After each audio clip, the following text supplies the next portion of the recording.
guys are so nuts. This is Boys. watermelon hail.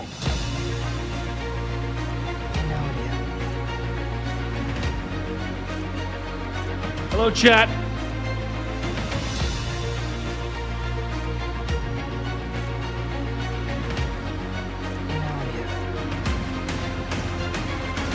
Doesn't look like it may not be on the ground right now, so Dick Worsham. Dude, I can't. I just can't with that name.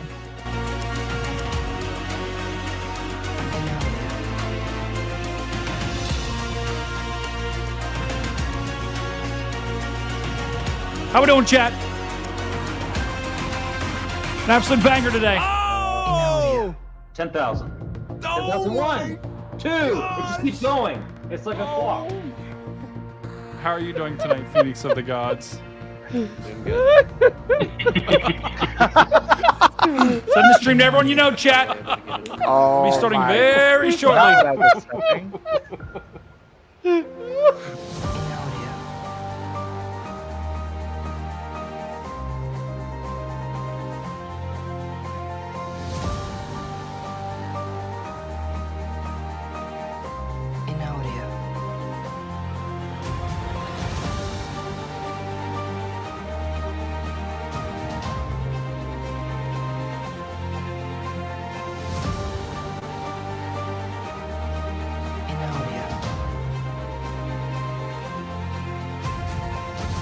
Looks like it's starting to rope out a little bit, Edgar. This is crazy.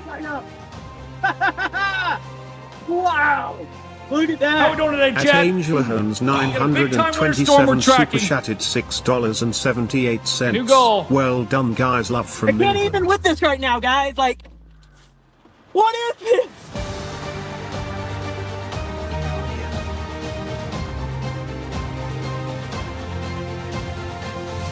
Brad is out front. Brad is taking a strong lead. Here comes number 7, right on the side. Number 1, number 14 are making a push. Number 7. Oh my God! It's going down to the edge. Oh my God! New goal and new pole coming in hot.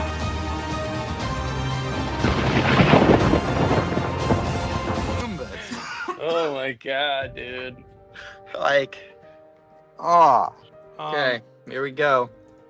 Hey, who's this girl in the back, bro? She's just sitting here, just hadn't said a dang word, just staring at us.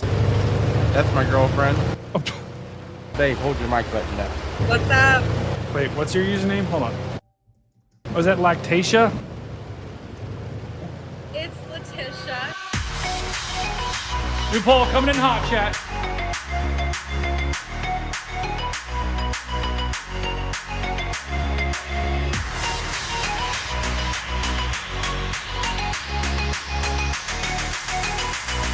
And now, 3, 2, 1, go! Ah! Winter storm watches were just issued, chat.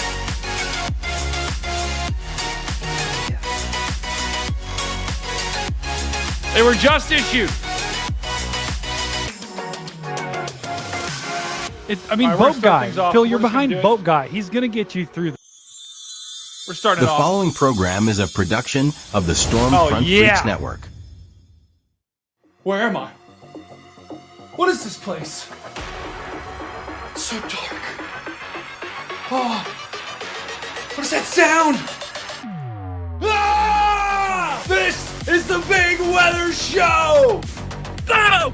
I'm your host, Stormcat5. That is absolutely insane. We're going to talk about the biggest stories in weather. That is a massive debris ball. And who knows what we're going to say. Was that Lactatia? It's Letitia. So strap in, buckle up. The Big Weather Show starts in 10. Count it down, chat. 9. Count it down. 7, 6, 5, 4, 3, 2, 1. Let's go. Now.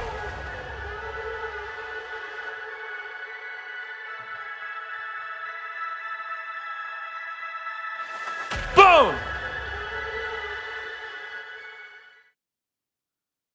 Uh-oh, chat. WX Rundown super chatted $5. Let's go. Boom! Let's go! TG, TF, thank God it's Tuesday. It is Tuesday. I am meteorologist Stormcat 5, and we have a jam-packed $5. Bo WX Rundown is starting things off on a hot note.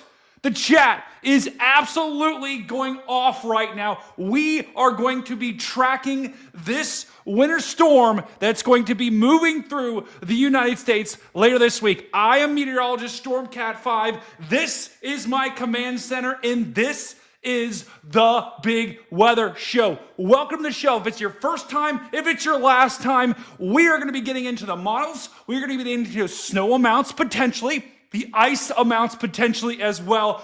Just want to get a huge shout out to everyone that's joining in the chat right now. We're in the Cat 5 Command Center. It's snowing outside. Check it out. We got the windows open. It's a little brisk in here. Did we just get raided?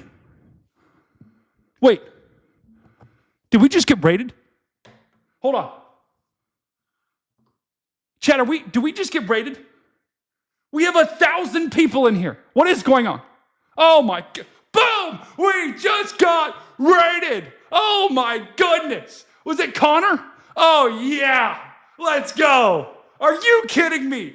Oh my goodness. W. Guys, let's get the W's going in the chat for Connor right now. If it's your first time joining the stream, I'm meteorologist Stormcat 5. This is the Big Weather Show. It's think about the Pat McAfee show for weather. That's what we're going for right now. We got the chat.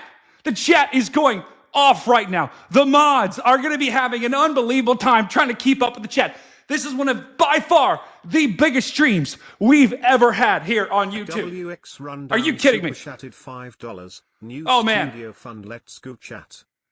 W's in chat from Rundown. He says, new studio fun. Let's go. Wilson, Connor Raid. Let's go. Creamsicle. 016 super Oh, man. chatted $9.99. This is crazy. Connor Raid. Boom! Are you kidding? You know what? It's going off. It's going off. The chat is absolutely going off. Epic donations. I can't find the button. There it is. Oh, yeah. Creamsicle with the 20 bomb! Let's go! All right. Chat, we've got to lock in here, okay? Because we have got an unbelievable, an epic, a insane time. We're going to talk about this winter storm. Let's go ahead and pull up the weather models. Because I want to show you what we got cooking right here, guys. Wow, that is massive. Wow. Steph, are you kidding me? Steph says, hey, Brady, from your UK super fan. 187 super chatted $10. Leslo. Yes. Connor sent Yes. us over. She just said yes. Connor sent us over. W's in chat for Leslo and W in chat for Steph, who's been a member for 5 months. If it's your first time, smash that like button and smash that subscribe button. I want to see these mouses just smash as hard as I possibly can. Welcome, brother. We got so many people joining the stream. Guys, I can't even tell you, as a small streamer, this is by far the biggest stream I've ever had. Are you kidding me? It's time to lock in. Let's spam those lock-in emotes in the chat. Here's what we got cooking right now, guys. Because this, okay, there's so many people joining the channel. We're gonna have to shrink this, okay? Welcome, brother. I didn't think about that when I put that graphic up. We're going to have to shrink this. We're going to have to shrink the graphic. The graphic is struggling from shrinkage right now. It's a little nipply outside. But here is the weather that we're talking about. This is our system, our late week system. So if you're coming over from Connor's stream, you just had the lake effect that was going on. Let me show you that lake effect right now. That event is starting to wind down. Here's the lake effect snow up here in the Great Lakes. Buffalo and areas just to the north and also just near Watertown as well have gotten absolutely destroyed from lake effect snow. Let me show you the radar because this will actually be, and then we're going to talk about the storm. Here's the past 24 hours of radar. Let's let this puppy load. Look at that lake effect snowband. We got one, we got two, right there. One lake effect snowband, two lake effect snowband. One just south of Buffalo and one just south of Watertown. Okay? And they were absolute bangers. You guys saw Connor's stream. It was unbelievable, the amount of snow. This is 24 hours, guys. 24 hours of nonstop snow. You can see it kind of waffling back and forth here between Watertown and just to the south. An unbelievable amount of snow has fallen there. We had feet. And listen, this isn't out of the ordinary. They get lake effect snow all the time. Okay? So this isn't out of the ordinary, but I'll tell you what, if you are there, it has been impactful. You can see, whoa, voice crack. You can see the lake effect snowband now starting to migrate north back into Watertown. Look how much this looks like a fire hose, guys. An absolute fire hose coming off the lake. Chat, right now, let me know. Do we have anyone in that lake effect snow? Let me know in chat right now if we have anyone that's experiencing any lake effect snow today. Also, vote in our polls. We got polls going on in chat. We got an unbelievable casting crew here. Okay, that's lake effect. Buffalo also is starting to get on some a little bit of lighter lake effect snow as well. So if you're in the Buffalo area, it's starting to wind down for you guys. Now, let me show you the breaking news that we just got. You ready? Hopefully this works.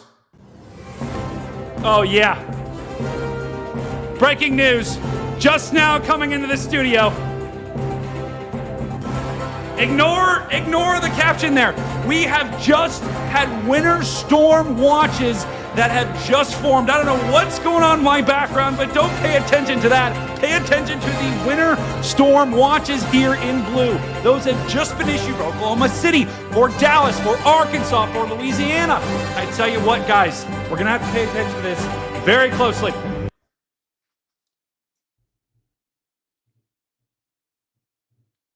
All right, we're gonna have to work on that animation.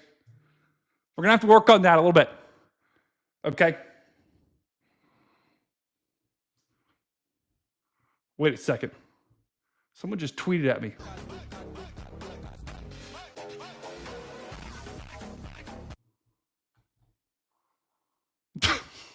Yo, no way this happened, bro. Yo, hold on. I gotta show you guys this. Just 1 second, chat. This is wild.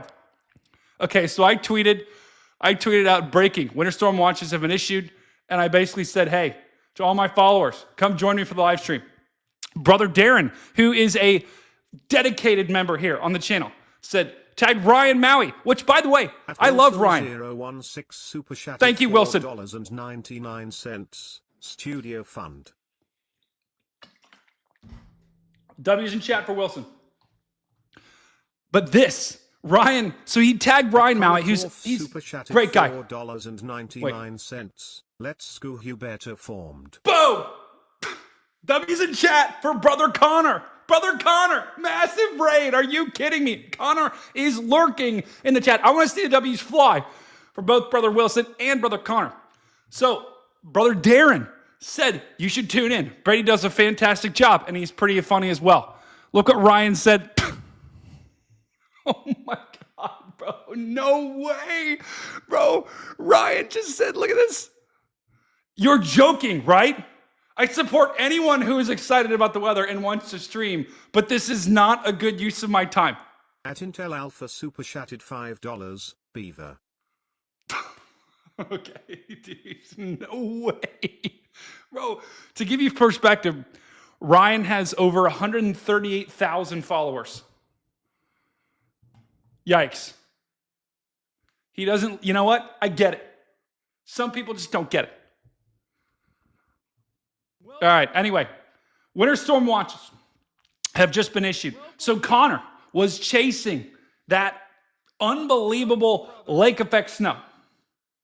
But now he's going to start to shift his focus like we all are shifting our focus to this next winter storm. And these winter storm watches, I'm actually curious what they say. So they don't have a lot of information yet. In Oklahoma, they basically just say 4 inches or more are likely across Oklahoma and North Texas. Now, I think these totals will be higher eventually. At Chappy Q2T super chatted $5, W Ryan. No, not W Ryan. Not even close to W Ryan. That is a chalked Ryan right there. So let's see what the winter storm watches down in Dallas, because this will basically tell us what the National Weather Service is thinking about the amounts, right? And normally the National Weather Service is very cautious. They are the last ones to sound the alarm and say mega, big time ice is coming. In Dallas, they've basically said, okay, moderate or heavy accumulations of snow, sleet, or ice are likely across the region on Friday through Saturday night. Now, I think this will actually go into Sunday as well. By the way, chat, let's do a chat check-in. Tell me where you're checking in from. Give me the city and state. Don't give me your actual address. I don't want your actual address. I don't need your actual address. No one in chat needs your actual address. Tell me where you're checking in from right now. The chat's about to just go off right now. But this is in Central Texas, so they don't give us any numbers yet. The National Weather Service wisely is not giving us any numbers, but they are saying sleet, heavy snow, and heavy ice are likely across the region.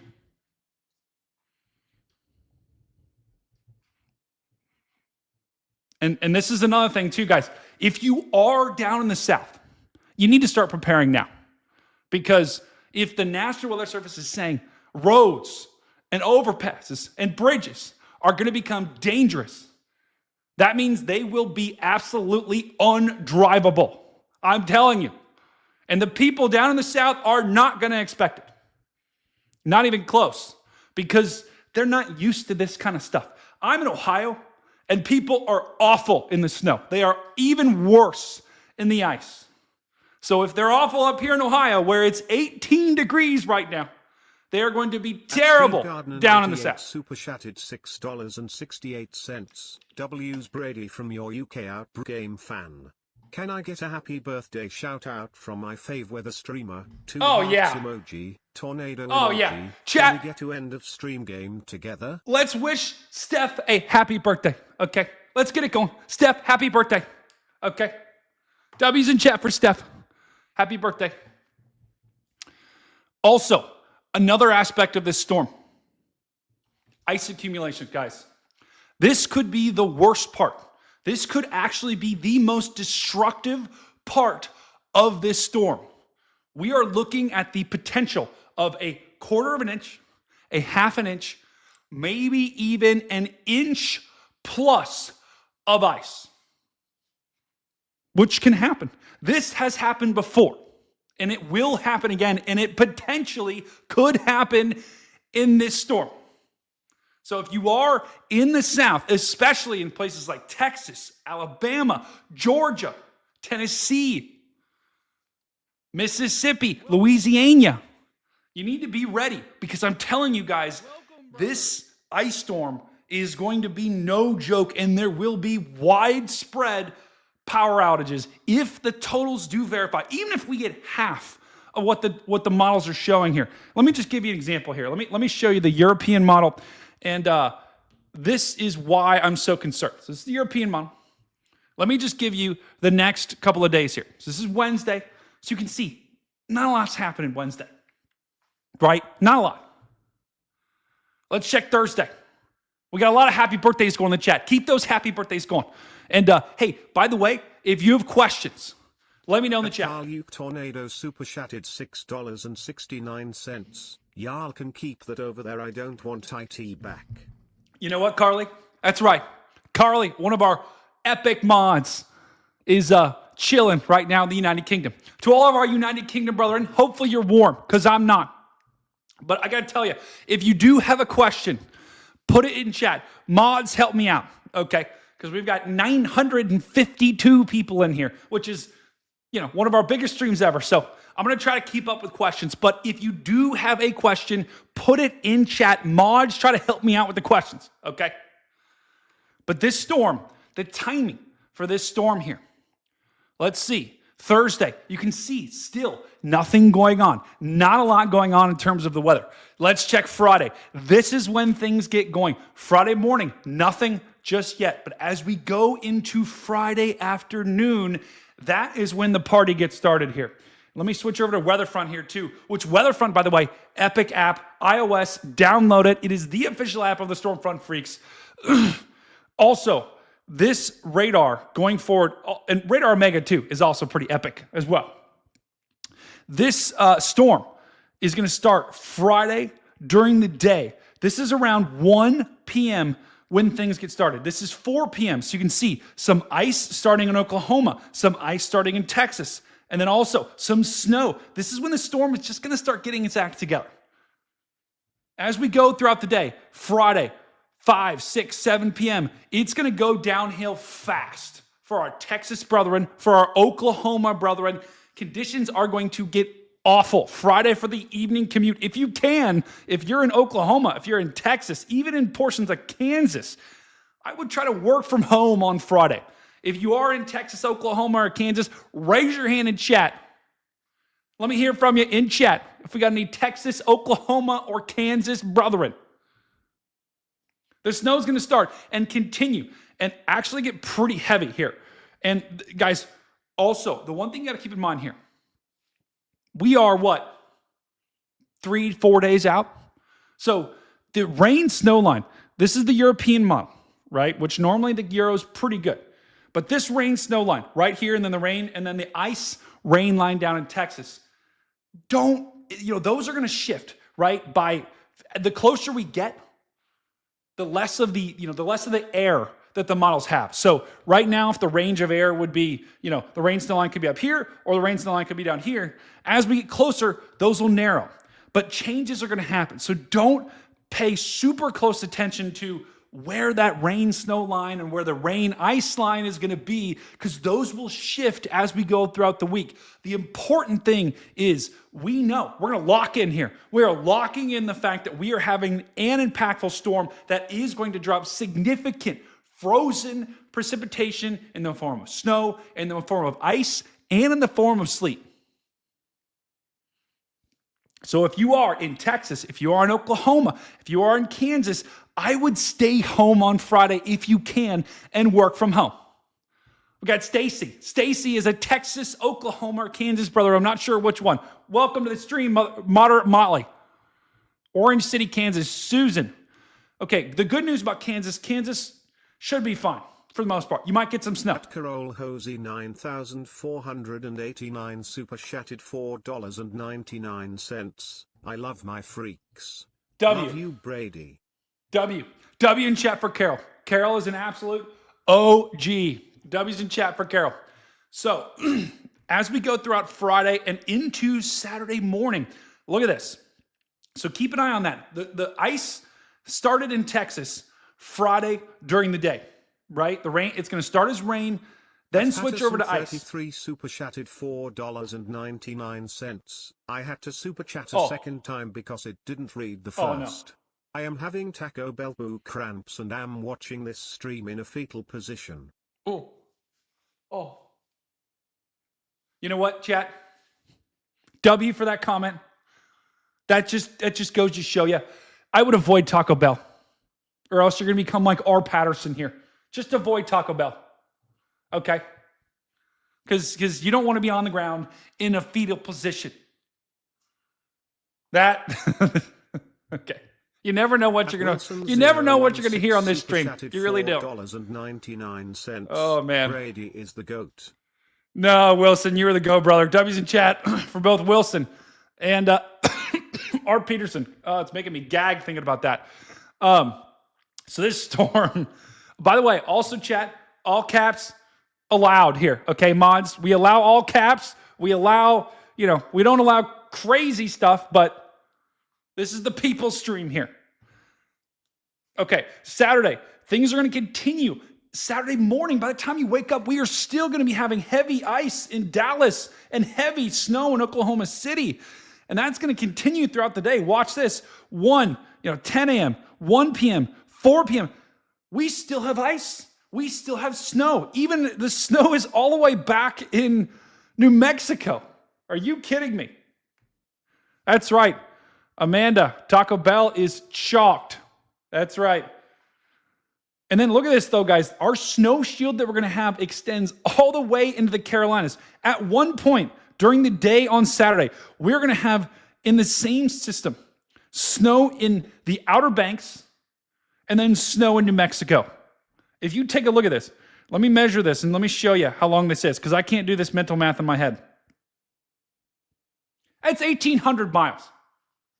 1,800 miles from Lubbock, Texas, or from New Mexico, all the way to the coastline in North Carolina.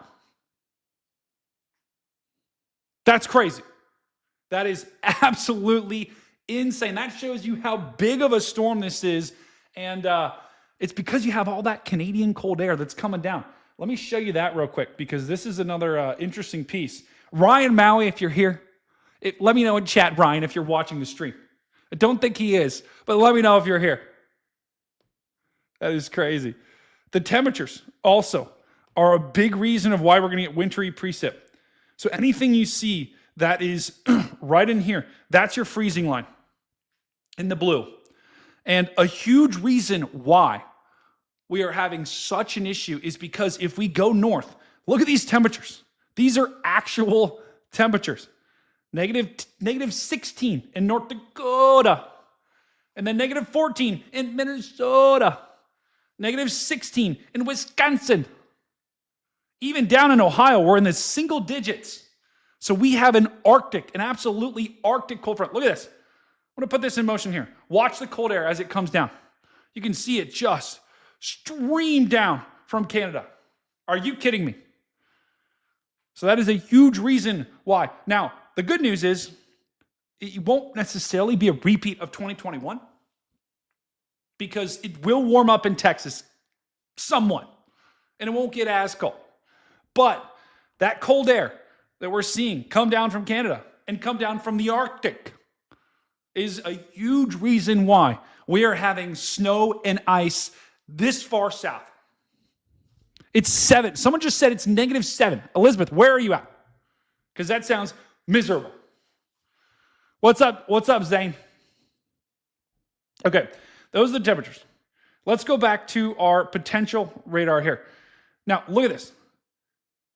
The storm, by the time we get to Sunday morning, we are still potentially going to have freezing rain in Texas Sunday morning. Hold on, let me do the quick math.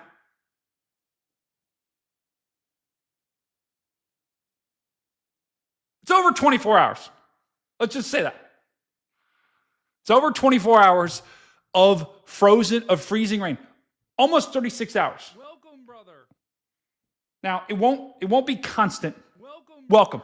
Anyone that's joining the stream, welcome. If it's your first time, smash that subscribe button and smash that like button.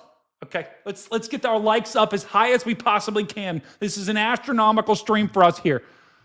And we've already broken the goal. Let's start another goal here for the new studio fund. Wow. W's in chat. Oh, no. Oh, I misspelled it. Yikes. That should be new, not Mew. It's the new studio fund, not the Mew studio fund. So, we do need a new poll. Guys, the other problem is I'm a one-man show. I've got no one in a studio. This is just me. So when I have to do something, I have to stop talking for a second and do it. New poll. Are you excited or scared for this storm? Excited, scared, or chalked?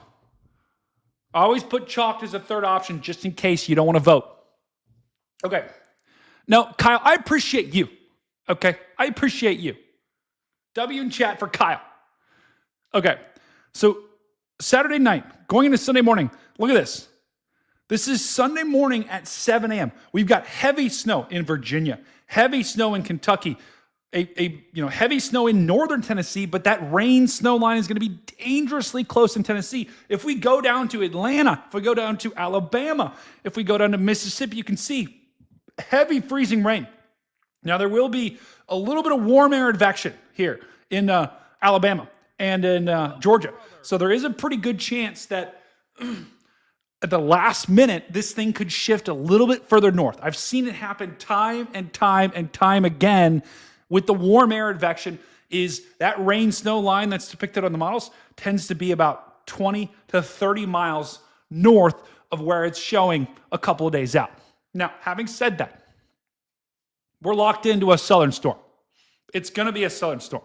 We are not going to be talking about a Minnesota, Midwest, even northern northeast storm. This is going to be a southern storm. Now, the devil is now in the details and exactly where that rain snow line is going to sit up. So this is Sunday at 7. Let's go Sunday through the afternoon. You'll notice our low starts to get its act together. Earlier in the day, this is not a strong storm. If you notice on Saturday, we don't really have a defined area of low pressure, right? Where is it? It's a broad low down here that's in the Gulf, but it is not strong, right? I don't even see, it doesn't even have a defined center. The problem is you've got a ridiculously strong high pressure centered up here. Let me show you the pressure.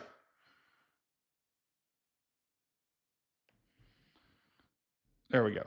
So here's our high pressure up here. So we've got 139 millibar high pressure, okay?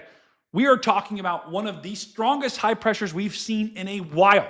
And that is why we are having all of that precipitation, because where there is a high pressure, there is a low pressure. So here's let me just zoom out and show you. Here's your high, here's your low. In between there, you got winds rotating around this way, winds rotating around this way. We've got a deformation zone.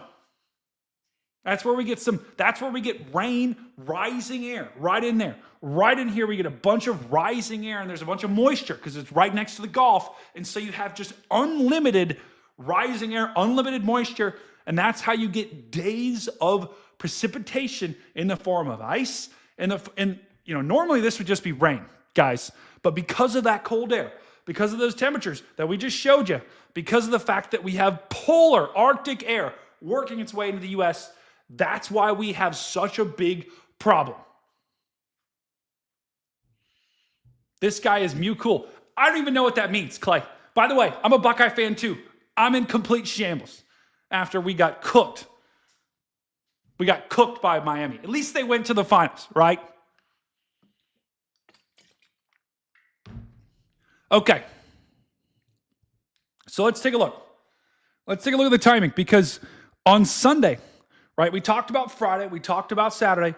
Saturday is going to be our big day. That's when a lot of the major problems are going to happen. But Sunday, look at the storm shift to the east on Sunday. And look at this. As we go into Sunday, you can see snow as far north as Ohio, Pennsylvania, even into New York City, where we've been starved for snow. Absolutely starved for snow. You know what, Sleeveless Joe? I'll give you that. Indiana is better than Ohio State, especially this year. 100%. Is Ohio going to get heavy snow? Probably not. We'll get moderate snow. The further south you are in Ohio, the more snow you're going to get. I'll show you that in just a second. So this storm right here is going to move off the East Coast on Sunday. And this is Sunday at 7 p.m. And we still have wintry precipitation in Tennessee. That's almost 36 hours straight of wintry precip. Whether that be snow or ice, we're gonna have to see. But look at this. As the storm goes off the East Coast, it gets stronger. And then on the north side, we've got a pretty healthy precipitation shield where you've got a huge swath of snow now falling in New York City, falling in Boston, falling in Long Island, falling in Washington, D.C. as well. And once this storm gets off the coast here, it's going to continue to move to the east, northeast. It's probably not going to take this track. It's not going to take the typical northeast or a nor'easter track. It's probably not going to do that. It's going to continue to slide to the east here, continue to strengthen, but then by the time it gets over the open water, that's when it'll get really strong on here. And look at this, 986 low. Boom. Absolutely explodes once it gets out over the open waters of the Atlantic.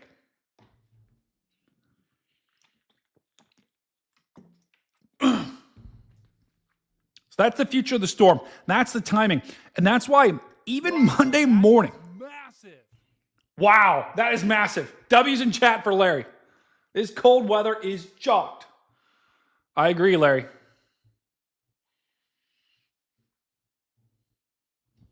And that's why, guys, we just switched up the view. I didn't even do that. It just did that on its own. But that's why, guys, once we get to Monday morning, we're still going to have this storm, right? The weekend's going to be over. The NFL games are going to be over. We're going to have a Super Bowl matchup, and we are still going to be tracking a winter storm on Monday morning, which is insane. Willie, welcome to the stream. By the time we get to Monday during the afternoon, the storm is long gone. So here's what we're going to do, chat.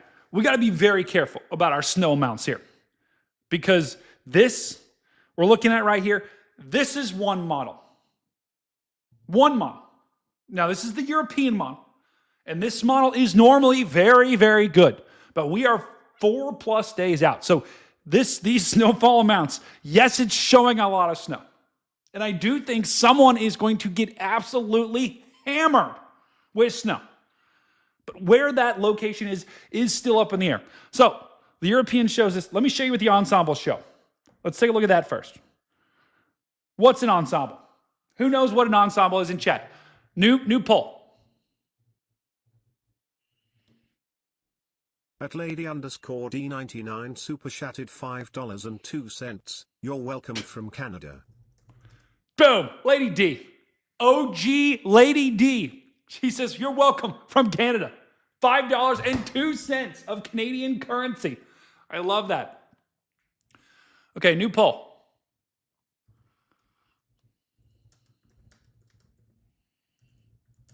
Do you know what an ensemble is?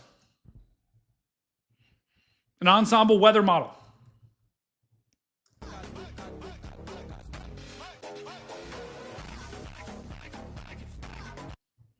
How much snow for Beaver City, Oklahoma? You know what, Lucy? I'm going to give you the benefit of the doubt. Okay? I'm going to tell you eventually. But I'm going to make you wait for it. If you don't know in chat, there's a long story. You're going to have to go back and watch some previous streams about the Beaver story. So vote now in chat. Do you know what an ensemble model is? That's what we're looking at on screen.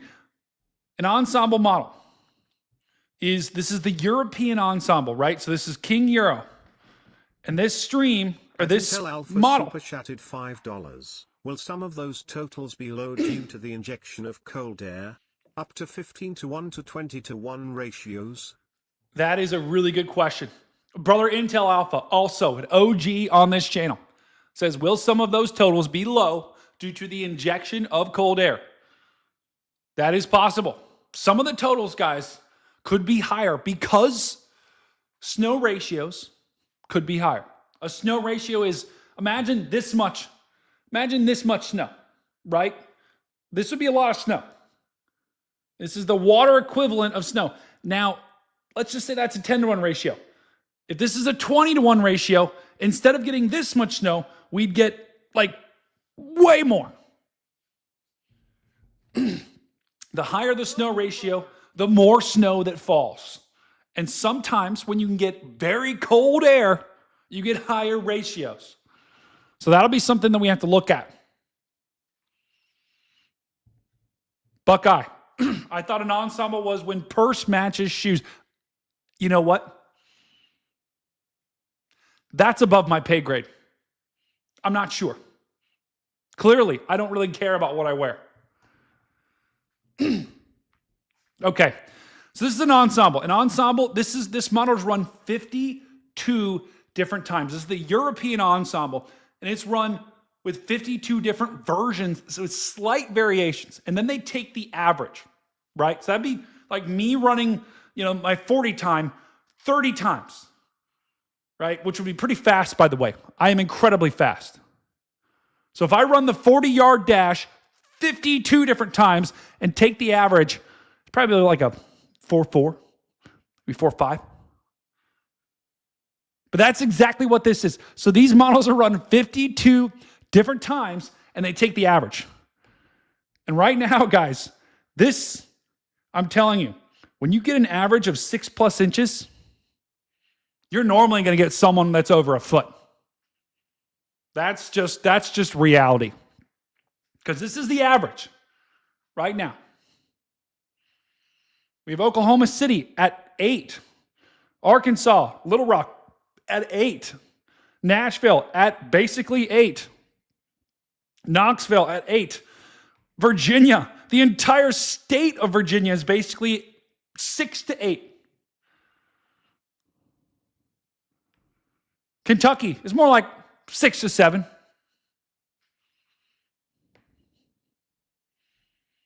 So that just shows you guys the snow totals here are going to be, someone is going to get crushed. That I know. And when you see a signal like this, now if you go back to the regular model, watch what the regular European shows. Wow, that is massive. Wow. That is massive. Stu says everyone spam 6, 7. Oh, no. Chalked. So guys, if we look right now, this is what the European is showing. And this is just an example of the snowfall totals. Because someone is going to get absolutely crushed. You don't get 3 or 2 days straight of rain and of precipitation with cold air without getting big total. So you're going to get, someone is likely going to get 6 to 12 inches plus in this region. The big question is, where does that rain snow line set up? Where does that rain to ice and then ice to rain line? There's going to be 2 separate lines. There's going to be a snow to ice, and then probably an ice to sleet, and then a sleet to rain. Probably actually ice to sleet, sleet to freezing rain, and freezing rain to rain. So wherever that sets up, which we are a couple days out, I'm going to be doing a live stream tomorrow night too. So make sure you come back tomorrow night. We're going to take a look at the models once again, and I'm hopefully going to be able to give you some more specifics here. Because right now, today is Tuesday. The storm isn't going to hit till Friday. These are going to change. And let me show you the GFS, just to compare. Here. Let's compare models. Because this is actually a really cool tool from Weatherfront. Watch this. I don't know why I just drew an L. L! Okay, watch this. There's a 12Z GFS. European, 12Z GFS. What do you notice? I'm going to draw the edge of the snow here. Watch this. Look at that. Look how much further north the European is than the 12Z GFS. It's Wednesday? It's Tuesday. Nice try. Nice try, chat. You're trying to confuse me. So this is the European. Let me draw the outline of the snow here on the European. And we're going to compare it to other models. There's the 12Z GFS. Look how much further south that is. Here's the Canadian, pretty much in line with the Euro. Here's the Icon, a little bit further north than the Euro. Here's the European Ensemble, dead in line with the regular Euro. Here's the GFS Ensemble, also, that's pretty in line. So I got news for you guys. We still have a lot of tracking to do. Oh, Kim is in Scotland, chat.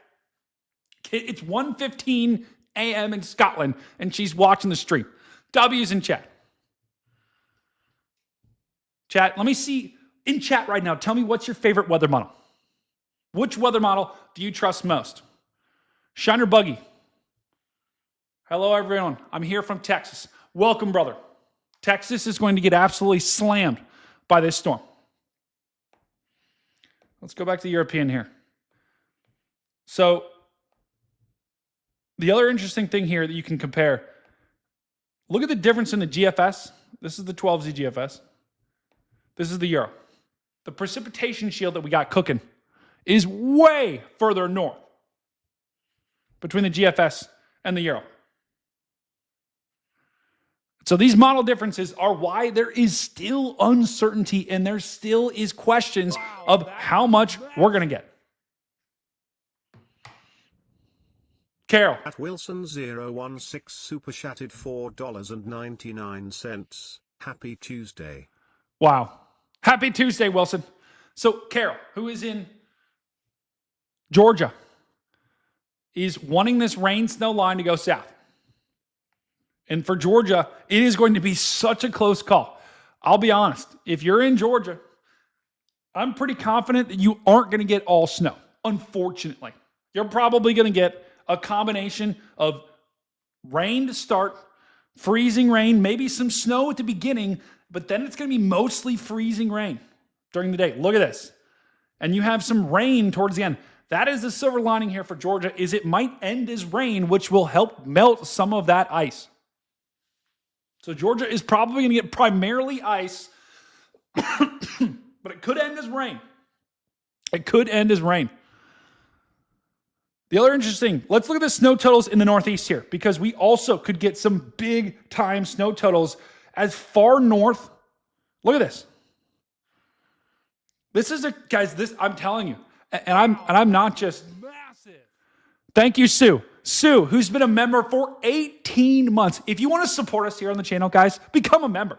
That is epic. You can also Venmo me. I just did a Venmo. So if you can't do YouTube, you can Venmo me. And that actually helps me out a ton because YouTube doesn't take any of that. But this storm is going to be, guys, I know I'm excitable and I know I get going, right? And I know I'm all about the hype, right? I don't hype things up. I'm just a hype man, right? I'm weather's #1 hype man. This is one of the craziest storms I can remember for like at least the last 10 years, maybe the last 15 years. Just with how big and how wide-ranging the impacts are. Even the storm that we saw last year in Pensacola didn't have snow this widespread. That is massive. Wow, Larry just gave 5 memberships. Are you kidding me, Larry? That is massive. W's in chat for brother Larry. I gotta shrink this because once again we're getting so many things going on. Carly says I need to visit the United Kingdom. Maybe. I'm too broke to do that, Carly. I can't afford a flight. Wow, I just got reposted by Republican News. Okay. Sweet. Okay. So the snow. This is an interesting piece here because we could have 6+ inches as far north as New York City, as Boston, in Pennsylvania. I'm telling you guys, this is a wide-ranging, one of the most widespread winter storms I've ever seen in my lifetime, right? Now, we won't necessarily have the wind aspect, so it won't be a blizzard, but we are going to get heavy snow of possibly 6 to 12 inches from Oklahoma, from Texas. Literally, this is like storm chaser country out here. This is where I go when I'm storm chasing. From here in Oklahoma, here in Texas, all the way to New York City and Boston. Let that sink in. Wow, brother Chappie just reposted me. W's in chat for Chappie. Chat, let me know if you are, if you have any questions, okay? Because I'm here for you. I'm America's weatherman. Maybe not, but tonight I am. Houston, if you are in chat and have specific questions about cities, go now. I'd love to talk about the uncertainty here. Oh, Houston. I've gotten a lot of questions about Houston. Houston's going to be a close one here because I don't know if freezing. I think you will get some freezing rain at some point, but I think the most likely outcome here. Let me see if the 18Z's come out. Yeah, it has. Let's take a look at the 18Z Euro. This is the latest European. Houston, you can see for the most part stays in the rain, but look how close that rain. Look how close that rain freezing lane. Yikes. That rain line gets to you. By the time it's over, you're going to have cold air start to wrap around back, and that's when, towards Sunday morning, you could actually get some freezing rain. I don't even know what that means. Middle Tennessee. Gosh, I tell you what, if you're in Tennessee, good luck. Good luck in predicting this because there is a couple, you could literally get all snow. You could get all freezing rain, or you could get probably, the most likely outcome is a mix of both. And if this is the latest European model, Yikes, that's a little bit of a north slog there on the 18Z Euro. Let me show you the models. I can compare the hours here. Watch this. This is actually fascinating. So here's the 18Z. Here's the 12Z. Look at that. Big north shift there on the 18Z Euro. See that? There's the latest. That was run at about 4 or 5 p.m. This was run earlier in the day around noon. Big shift north in the latest Euro. And we can't get too caught up in that though, because it's just one model and it's just one shift. You're going to have more shifts, whether that be north or south. So you're going to have more shifts, but the latest European did shift north by about, let's see, here's the rain snow line here. Let's draw it on the new one. It did shift north, let's see, by about 100 miles. And that's expected. That's going to continue to happen. And the next run will probably shift back south. That's how it happens. But that just shows you why Tennessee, I tell you what, you are just good luck. You know, I won't, if I was a meteorologist in Tennessee, I wouldn't be making a prediction until Friday. I'll just be honest. I would not give you totals in Tennessee until Friday. Probably Friday night. Carol, don't be scared of ice. Drop my pen. Don't be scared of ice. Let me just show you the ice amounts while we're talking about that. Because the ice could be a big deal. Let's pull it up. Chat, do you like my Cat 5 command center? I probably got to get some furniture. But it is snowing in the background here in Ohio. Isn't that beautiful? Check out Sherman, Texas. Okay, I'll take a look at that in a second. Let me show you the freezing rain here. Because this is probably, the snow is going to be the fun part. The freezing rain is going to be the not so fun part. Oh my. That is, I still can't get over Ryan, dude. Ryan Maui. That dude is out of control. Okay.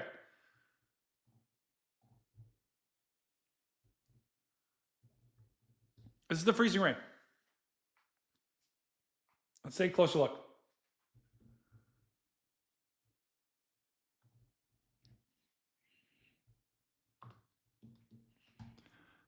These are our freezing rain totals on the latest European model.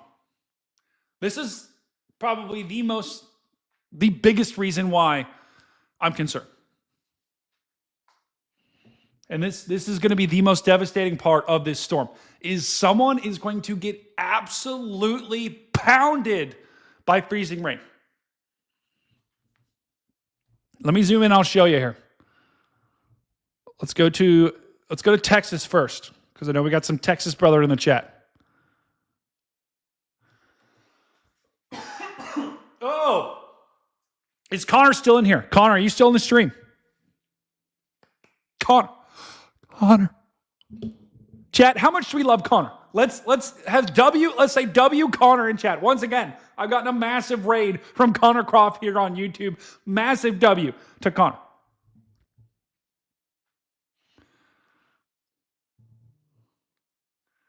Wow. I might have the plague. That is true. I am losing my voice. I might be getting sick. I'm not sure. That's right. Here, Connor. Come here, Connor. Wow, Ben Williams is in chat. W in chat, Ben. W in chat for Connor. Looking at the right part of the screen. These are our freezing rain totals from one model. So keep that in mind. This is one model. But this is the European model, which normally is the more accurate of the two. I would expect this from the GFS model. I would not expect this from King Euro. Because this is very, not conservative, but accurate is a better word. And these freezing rain totals that are being shown right now, unbelievable. Look at this swath of freezing rain. You've got in Texas near Dallas, you've got almost an inch plus of freezing rain. That's what that number, this is not snow, this is freezing rain. In West Texas, even in New Mexico, as far south as Mexico, they could be getting freezing rain in Mexico. To give you some perspective, guys, freezing rain totals of over an inch. Let me just pull a picture from the National Weather Service of what happened last time.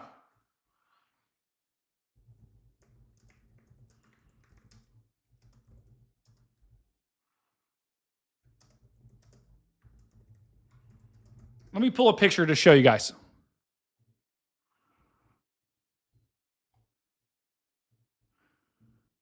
Because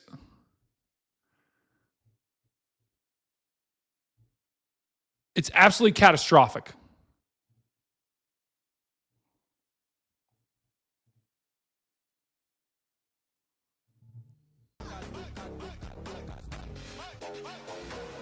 Okay, maybe I can't find a picture.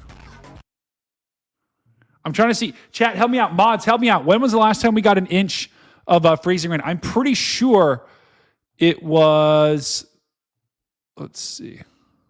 Welcome, brother. Okay, here's a good picture.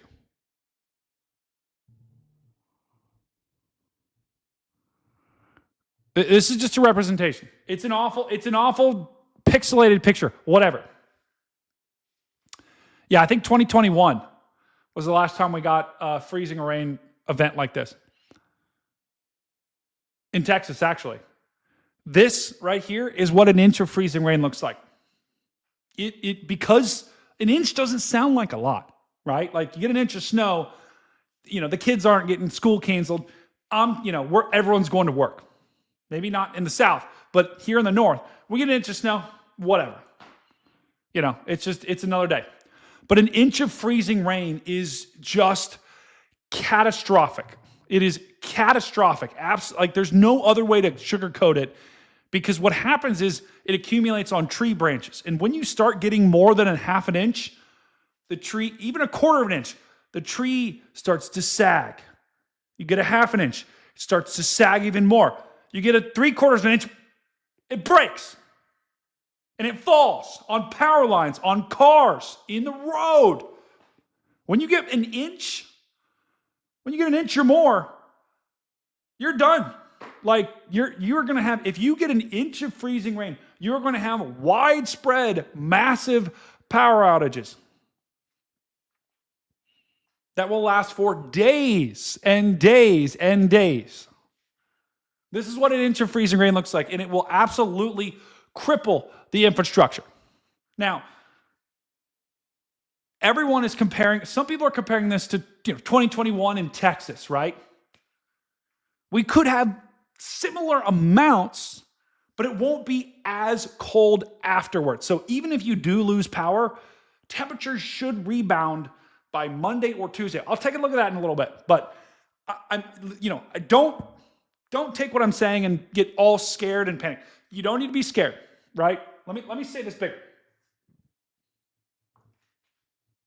Whoops. You don't need to be scared. You don't need to be panicked, okay? You just don't.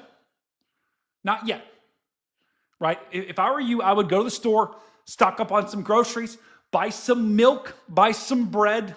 I don't eat either one of those things because I'm, very Adonis. Got to slim down. I'm on a low carb diet here, right? But I'm telling you, just go to the store and get some stuff and prepare for the worst, because you could be without power for a couple of days. And you likely won't be able to drive on the roads for several days down there. But don't freak out. Don't freak out. Don't panic. Don't let this, I know I'm an excitable guy. Don't freak out.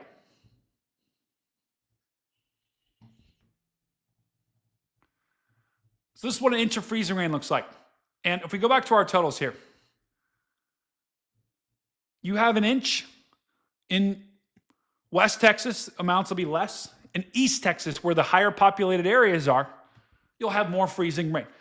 Freezing rain of up to an inch, maybe more. And this model is very aggressive. The European has 2 inches falling in Arkansas, in northern Louisiana, and almost 2 inches falling in Mississippi. Now watch, though. Watch what happens when I show you the ensemble.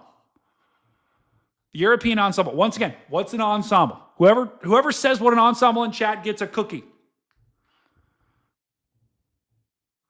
New poll coming in hot. Have you ever experienced an ice storm?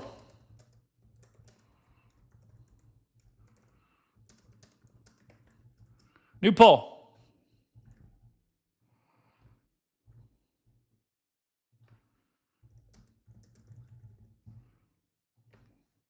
New poll coming in hot. Have you ever experienced an ice storm? New poll.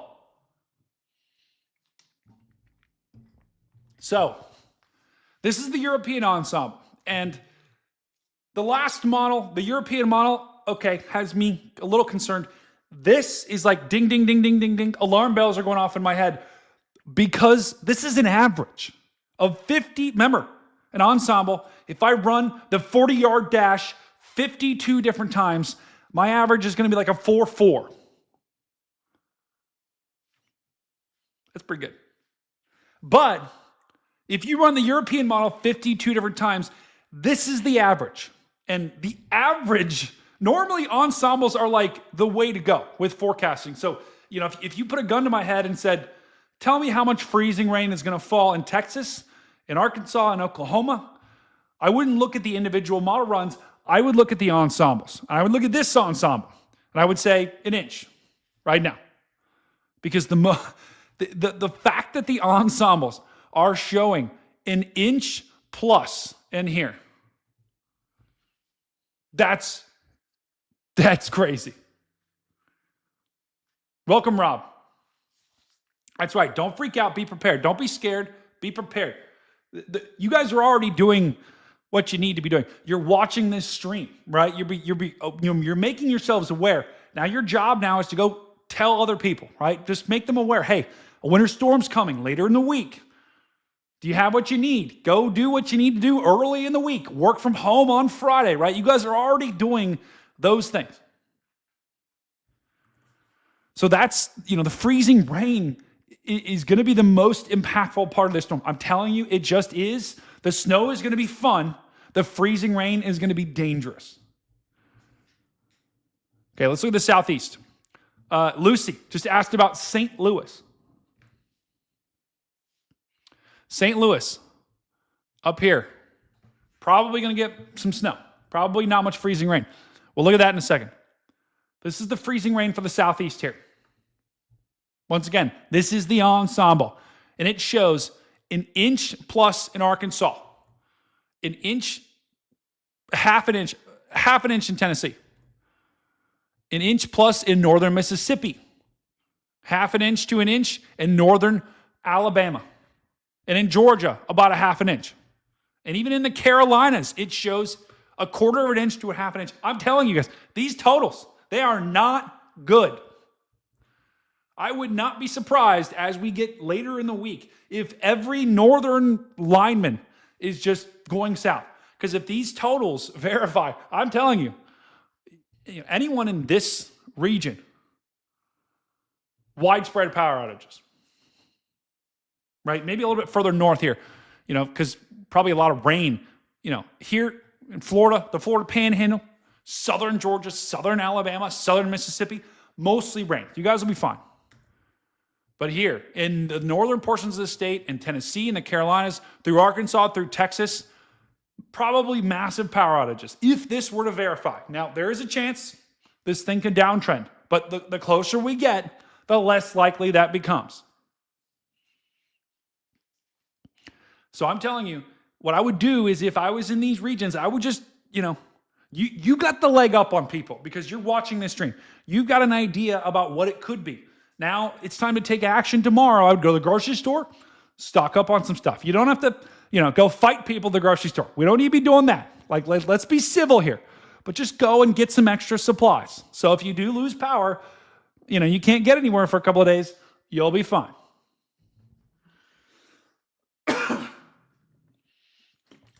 That's right. Treat it as a PJ's day. Maybe a PJ's weekend, Julie, because this is going to be a Friday to Sunday night kind of deal.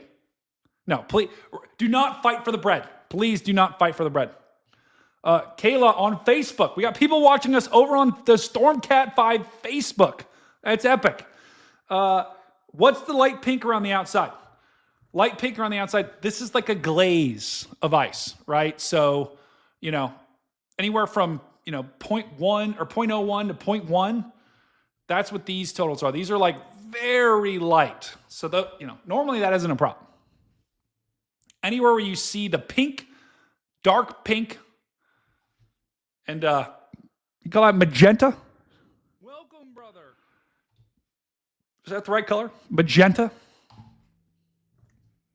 Yes, Buckeye Clay. I am actually the one manipulating the weather. I am the one. Everyone go tweet at Ryan Maui and tell him that I am the one. Everyone go on one of his posts and tweet at him and say, I am the one manipulating the weather. I'm sure he'll enjoy that. I still can't believe he tweeted at me, bro. That's crazy. Oh. So these are the freezing rain totals, and this is why I'm so concerned, because it will be a problem. It will definitely be a problem. Let's show the latest GFS. This is the 18Z. So, interesting. It still shows an area of freezing rain. This is what I was talking about with the models, guys. You compare the 18Z GFS to the 18Z. Look at that difference. I mean, that is a massive, massive, massive difference. And that's why I'm telling you not to get too caught up on the totals, right? But even the GFS is showing almost an inch of freezing rain or more that's falling in Mississippi and Alabama and Georgia rather than Texas. If we go back to the West, watch this. See how, this, if the GFS were to come true here, our Texas brethren, you are rooting for this model to come true because there would still be a lot of ice. Texas would still get, likely ice storm warnings here. But instead of an inch in Texas, we'd be talking about a quarter of an inch, which would be infinitely better for our Texas brethren. And let me just show you. Look at the difference. European, or this is the GFS. European, right? So it's Tuesday. We are going to see shifts. We are going to see, totals go up, totals go down. It's going to happen, right? The GFS is actually the outlier, though, because if I show you let's see, I think the GFS ensemble also. Wait, the GFS ensemble doesn't have freezing rain. That's chalked. Okay. I think the European ensemble has freezing rain, though. Let's check. Yeah, the European ensemble does. So the point is, now is not the time to get hung up on totals. What you need to know is that the South is going to get a very, very impactful storm, and it's time to start thinking about making preparations. It's not time to panic. Time to be prepared, not scared. Go to the store, get some extra supplies, stay home Friday. That's what you need to know. And that's right. Did you hit the like and subscribe button just yet? Guys, I'm a small channel here. This viewer number is astronomical for my channel. So do me a favor, smash that subscribe button, smash that subscribe button, or smash that like button. That helps me out tremendously. And tell me what you think. You like the new Cat 5's command center? I just got a new command center. Massive upgrade from the old one. All right, chat, what questions you got? Let's see. What questions we got, chat? We normally do the top 10 here. Put your questions in chat. Someone wants me to put on a green shirt. That is a great idea. Brother Patterson. Someone talked about Baton Rouge, Beaver City. Lucy, where is that? You need to put things in so it doesn't sound so empty. Does it sound empty? Can you hear an echo? Because it is a little empty. Baton Rouge. Let me look at Baton Rouge first. Hold on.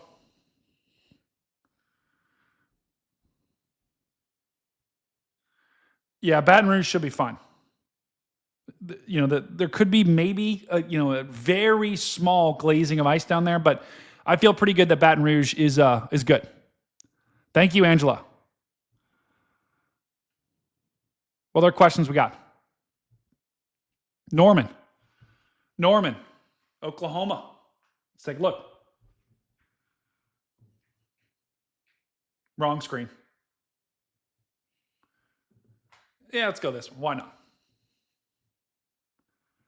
Oh no, my camera's down. My virtual Railfan camera is down. That's not good. Norman, you're gonna get crushed with snow. Norman, you are likely gonna get crushed with significant snow here. You could have days of snow, and it likely will be in the 4+ inches. That's what the National Weather Service is calling right now. They say 4+ inches because there still is a lot of uncertainty here. So if you're in Oklahoma City, you're likely to get mostly snow. But look how close that rain-snow line is. You're still well within the margin of error here. So you're not guaranteed to get all snow, but I'm liking my chances for Norman. Just get a rug. I need a rug. Guys, that's what part of the new studio fund is going towards. Everything you give is all going to, a rug or other things. Because I got this new studio and I put every dime I had into it, and now I'm broke. Am I going to play Outbreak? Potentially, Colton. Winston-Salem. Where is that? Is that in... Oh, that's in North Carolina.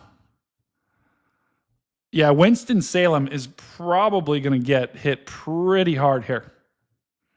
North Carolina could... There it is. Okay. Let me show you Winston-Salem right there on the center of the screen. Starts as snow, then freezing rain. Freezing rain Saturday night, Sunday night. Literally freezing rain. Yeah, there will be some big impacts in North Carolina. Now, keep in mind, too, guys, there is going to be someone in here that does get sleet. So very likely there could be someone that's showing a lot of freezing rain or snow that's going to wake up Monday morning and be very, very disappointed. Unfortunately, because a lot of it, they could get all sleet somewhere. Let me just draw let's put it back right there. Someone in this region, right? Like right in this pink, right? Or maybe a little bit even south. Normally you get the rain snow line, or you get the freezing rain sleet line, and then you get the freezing rain snow line, and then you get the rain freezing rain line. So this is normally where all north of that is snow. And then between here, you normally have an area of freezing rain. And then, sleet. This is normally sleet.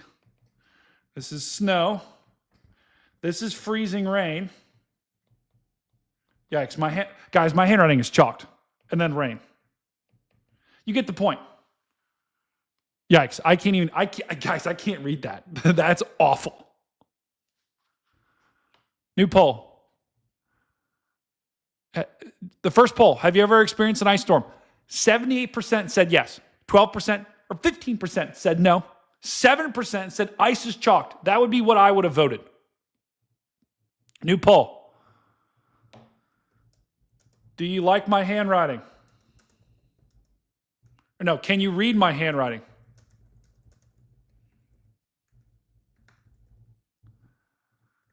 Yes. No.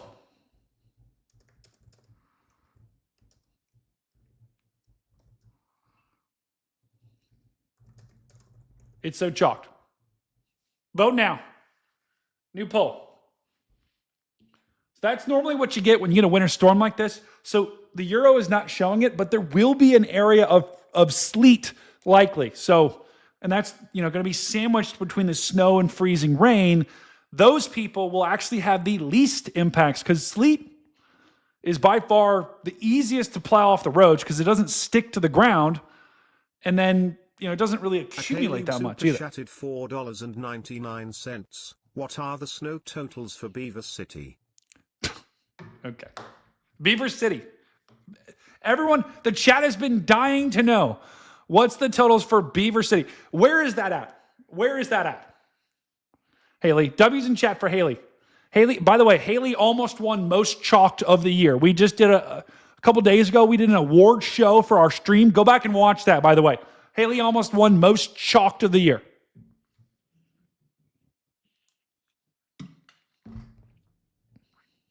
Someone screenshot this. It's such a great diagram.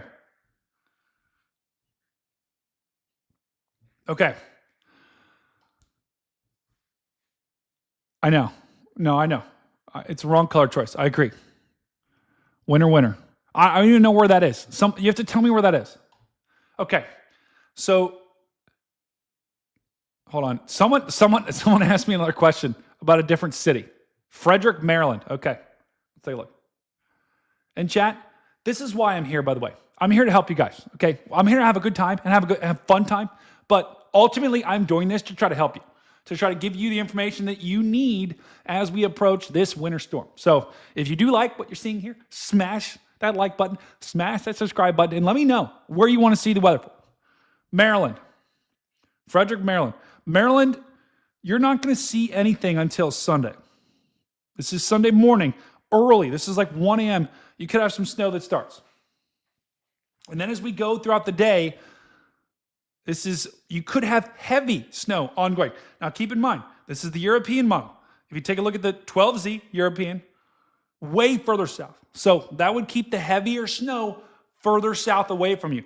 18Z model, if that would come true, look at the heavy snow that works its way up into Maryland. So I do think that Maryland does have a chance to get, good little quick walloping. It won't be as fast or won't be as, prolonged, but Maryland does have a pretty good shot at getting some accumulating snowfall. Tennessee's a tough one, Rosetta. Tennessee is by far, you could be all freezing rain. Look at this. Even the European has rain mixing in. You could be all snow. Let's go back to the 12Z Euro. The 12Z Euro had mostly snow for Tennessee. But then look, the 18Z, mostly freezing rain. So Tennessee is by far one of the most complex places to forecast for this. Wow. Guys, we've got someone backstage. We've got an absolute legend backstage here. Hold on. Gonna let him in. Without further ado, let's welcome meteorologist Matthew Capucci. Oh no. I can't find the button. There he is. Boom. W's in chat. Brother Capucci. I thought it was in timeout for a sec. How are you? No, you are not in timeout. I just, sometimes I just get so locked in that I just lose track of who's backstage. How you doing, brother? Doing pretty well. It's been kind of a crazy day managing logistics and stuff. I just got back from dinner with a buddy of mine who we call the Candy Man. He owns a candy shop, so. No way. The Candy Man. But. No way. That's awesome. I was supposed to be in Sundance in Park City, Utah, to give a talk or to participate in a panel on Sunday. But given everything going on, $4.99. Keep going. I'll read it. Keep going. I'll read it. Right, that's so cool. Well, given everything going on, you can imagine I have to be elsewhere. Yeah, so I saw your Facebook post where you were like, yeah, I'm going to the South this weekend. That should tell you all you need to know about this winter storm. And I mean, just talk to us, right? So you were going to Utah to give this talk. And now you're just like, guys, we got to lock in. We've got an epic winter storm. Talk to us about, I was just trying to remember, has there been this is not unheard of, but a storm like this, if it pans out the way the models are saying, it's going to be historic. Oh, yeah. Also, it looks like I'm crying. I just put face cream on so I don't wrinkle. Are you crying? Yeah. Guys, Capucci's crying. Don't cry. This storm, just seeing your face is making me emotional. This storm is making me emotional. You're such a good host. It brings tears to my eyes. No. But yeah, what worries me about this storm is not only how prolonged it is. We're talking like 3-4 days of impact, but two other things. Number one, just the raw amount of moisture with this. Like, forget precipitation fields, forget the rain snow line, forget the sleet, the freezing rain line. When I plotted earlier on just the raw amount of liquid equivalent water, if we drag that out through, look at that. We're talking 2.5 inches. And that would be a lot of rain. But if that's coming down as freezing rain, sleet, snow, somebody is going to be walloped with every type of precipitation there is. And you know, you and I both know there's not really a good option for this. We could see either significant snow accumulations, double-digit totals in areas that aren't used to seeing that much snow. We could see serious icing, and a ½ inch is enough to bring down power lines. Never mind an inch, maybe an inch and a quarter in spots. That will cause widespread disruption and make it impossible to travel. And the other thing for folks who aren't used to icing, you know, you can't pre-treat the roads. There's nothing you can do ahead of time because icing is a liquid. It comes down as freezing rain. It comes down as rain. It's wet initially. And so it washes away in a pre-treatment. So you can't really do anything ahead of time. Sleet, not that much better. It's more slippery than snow. And so all told, you know, we're in pretty big trouble. What we're looking at right now that Brady just pulled up is obviously the output from the European model showing some serious icing. And, you know, we know that global models tend to overdo icing a little bit. And the reason for that is because global models struggle to realize this far out that icing is a self-limiting process. What I mean by that is that when a raindrop freezes, it releases a little bit of latent heat as it goes through that transition from liquid to solid. That little bit of heat over the course of 12, 18 hours is enough to warm the lower atmosphere by a degree or two and bring us above freezing and cut back on freezing rain, unless there is something to reinforce that cooling. And there is, in this case, Canadian high pressure, which just keeps pushing more cold air down. And so look at that. I mean, what Brady's showing isn't just one European model run, it's an ensemble. Compilation of many different possible outcomes. And the fact that you have, I mean, 1.5 inch plus totals as the average of a litany of different runs, different tweaked versions of the same model, this is going to be very significant. And Brady, yeah, I'm curious your thoughts too. At this point, we're sort of trying to figure out semantics. Where will the rain snow line set up? Are you going to see 1.5 inches of ice, or will it be 1 inch of ice and, you know, a couple inches of sleet, stuff like that? But really, I don't see an off ramp at this point from a potentially major high impact, disruptive, and I hate to use this word, but locally crippling event.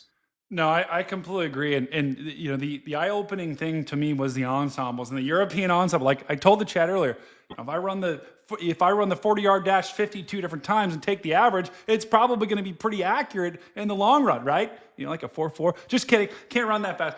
But the point is, with this storm, you know, I always look for these off ramps that we're talking about, and I don't see many off ramps because, you know, we're not really going to have that strong of a low. If we take a look at the, yeah, I know that was the 18Z Euro, by the way. Which was, you know, if we go back to those freezing rain totals, that was crazy. I'll show those. Hold on, I gotta find them. They're right there. If we show, I mean, we were just looking at this. These would be catastrophic. Once again, 2 inches or more. But if I show you the pressure, and here's why I don't really think we have any off ramps with this type of storm.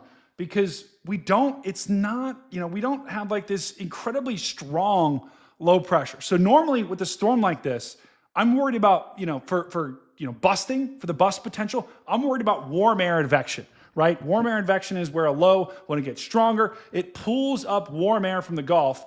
And that oftentimes, especially the mid-levels, can really cut down on your snow totals, your freezing rain totals. It can cause someone that was expecting, you know, I remember a storm a couple of years ago, we were supposed to get 1 foot plus. We got nothing because of warm air advection. With this storm, you do not have that strong of a low, right? It's not even showing up on this model. It doesn't show up until it goes off the East Coast on Sunday. And so the point is, you know, there isn't really going to be a ton of warm air advection. This high pressure, to Capucci's point, is going to be dominating. And when you have a strong high and then a kind of a weak low, you have convergence right there. You get rising air at the center. You get kind of a boundary that sets up, and you get constant precipitation for as long as those two pieces kind of sit there. You know what's interesting too? Is there a way we could plot, let's say, a 500 millibar heights? Yes. So to your point, Brady, and I think it's such an important point, there's not that clear-cut surface low. There's not like, you know, anything that's going to do much warming.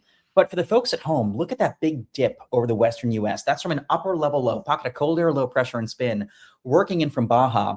And for days, we just get consistent westerly or west-southwesterly wind at the upper levels. And look at that. That does a couple things. Number one, that brings a lot of moisture. You know, I looked at integrated vapor transport earlier on, and for like 3 days straight, you have just a robust fire hose of moisture from both the Pacific and the Atlantic aiming over the deep south, which is why it's no surprise we're seeing, 2.5 inches of QPF. For the folks at home, QPF is the amount of liquid equivalent moisture.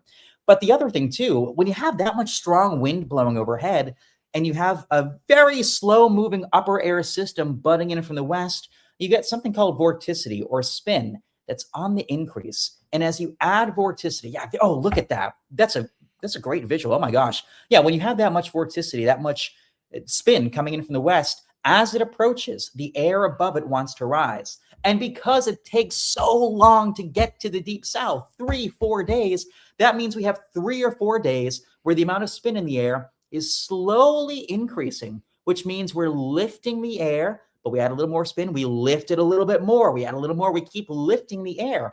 And suddenly, all that moisture that's wafting in from the Gulf is being lifted, churned out as heavy precipitation, thrown against our cold front, coming down as rain, snow, sleet, freezing rain. And then, oh, wait, more moisture is coming in. And the last thing that really intrigues me, and I'm curious your thoughts on this, I'm a little bit convectively obsessed. A little? Right, just a little. Me too, brother, me too. My prized possession is a pet hailstone. So. But, you know what really struck me as interesting? I'm drinking tea, by the way. It's quite good. What kind of tea? Pomegranate tea from Turkey. And the Waffle House was nice. From Turkey? Yeah, it's really good. I got it when I was over there. It's pomegranate tea. But the Waffle House was nice enough to send me a mug.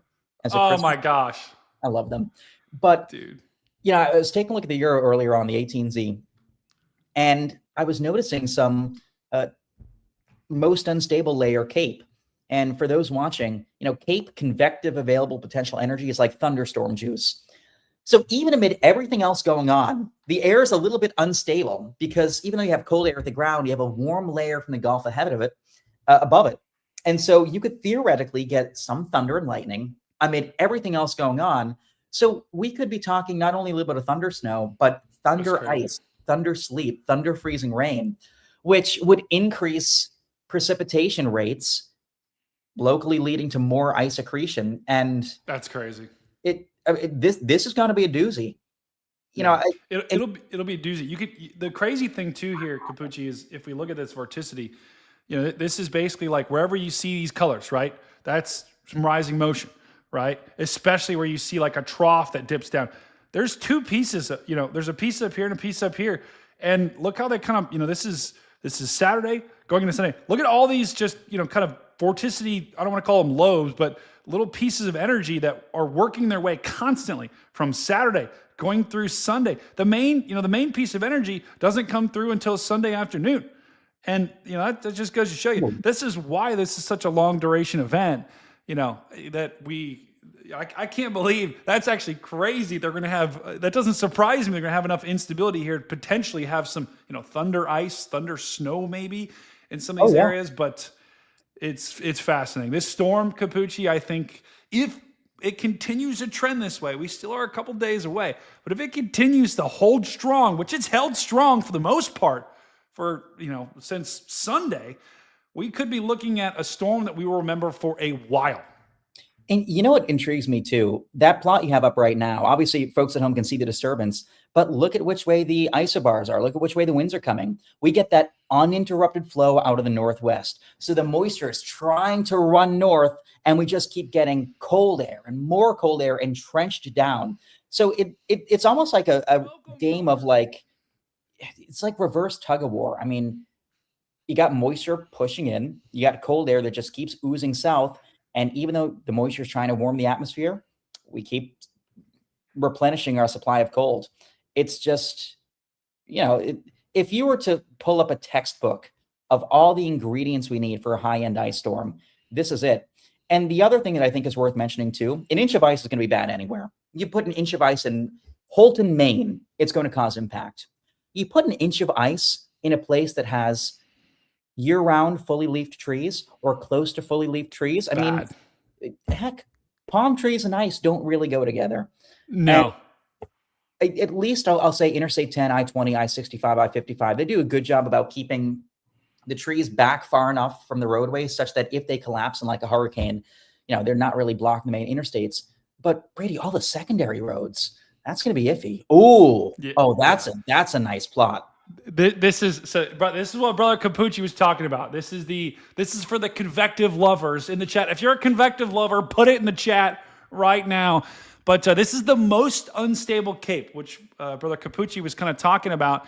And this just shows you we're gonna have anything in green here, right? This is not enough, for like severe weather, but this is gonna be enough potentially. Oh no, I froze.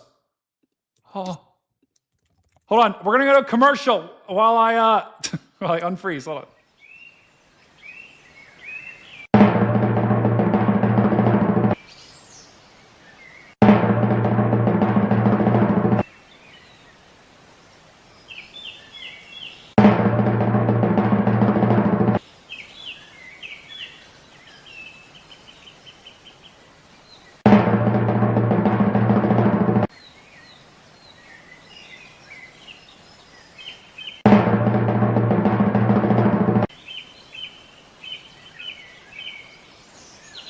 Weatherfront, it'll have you blow by the competition.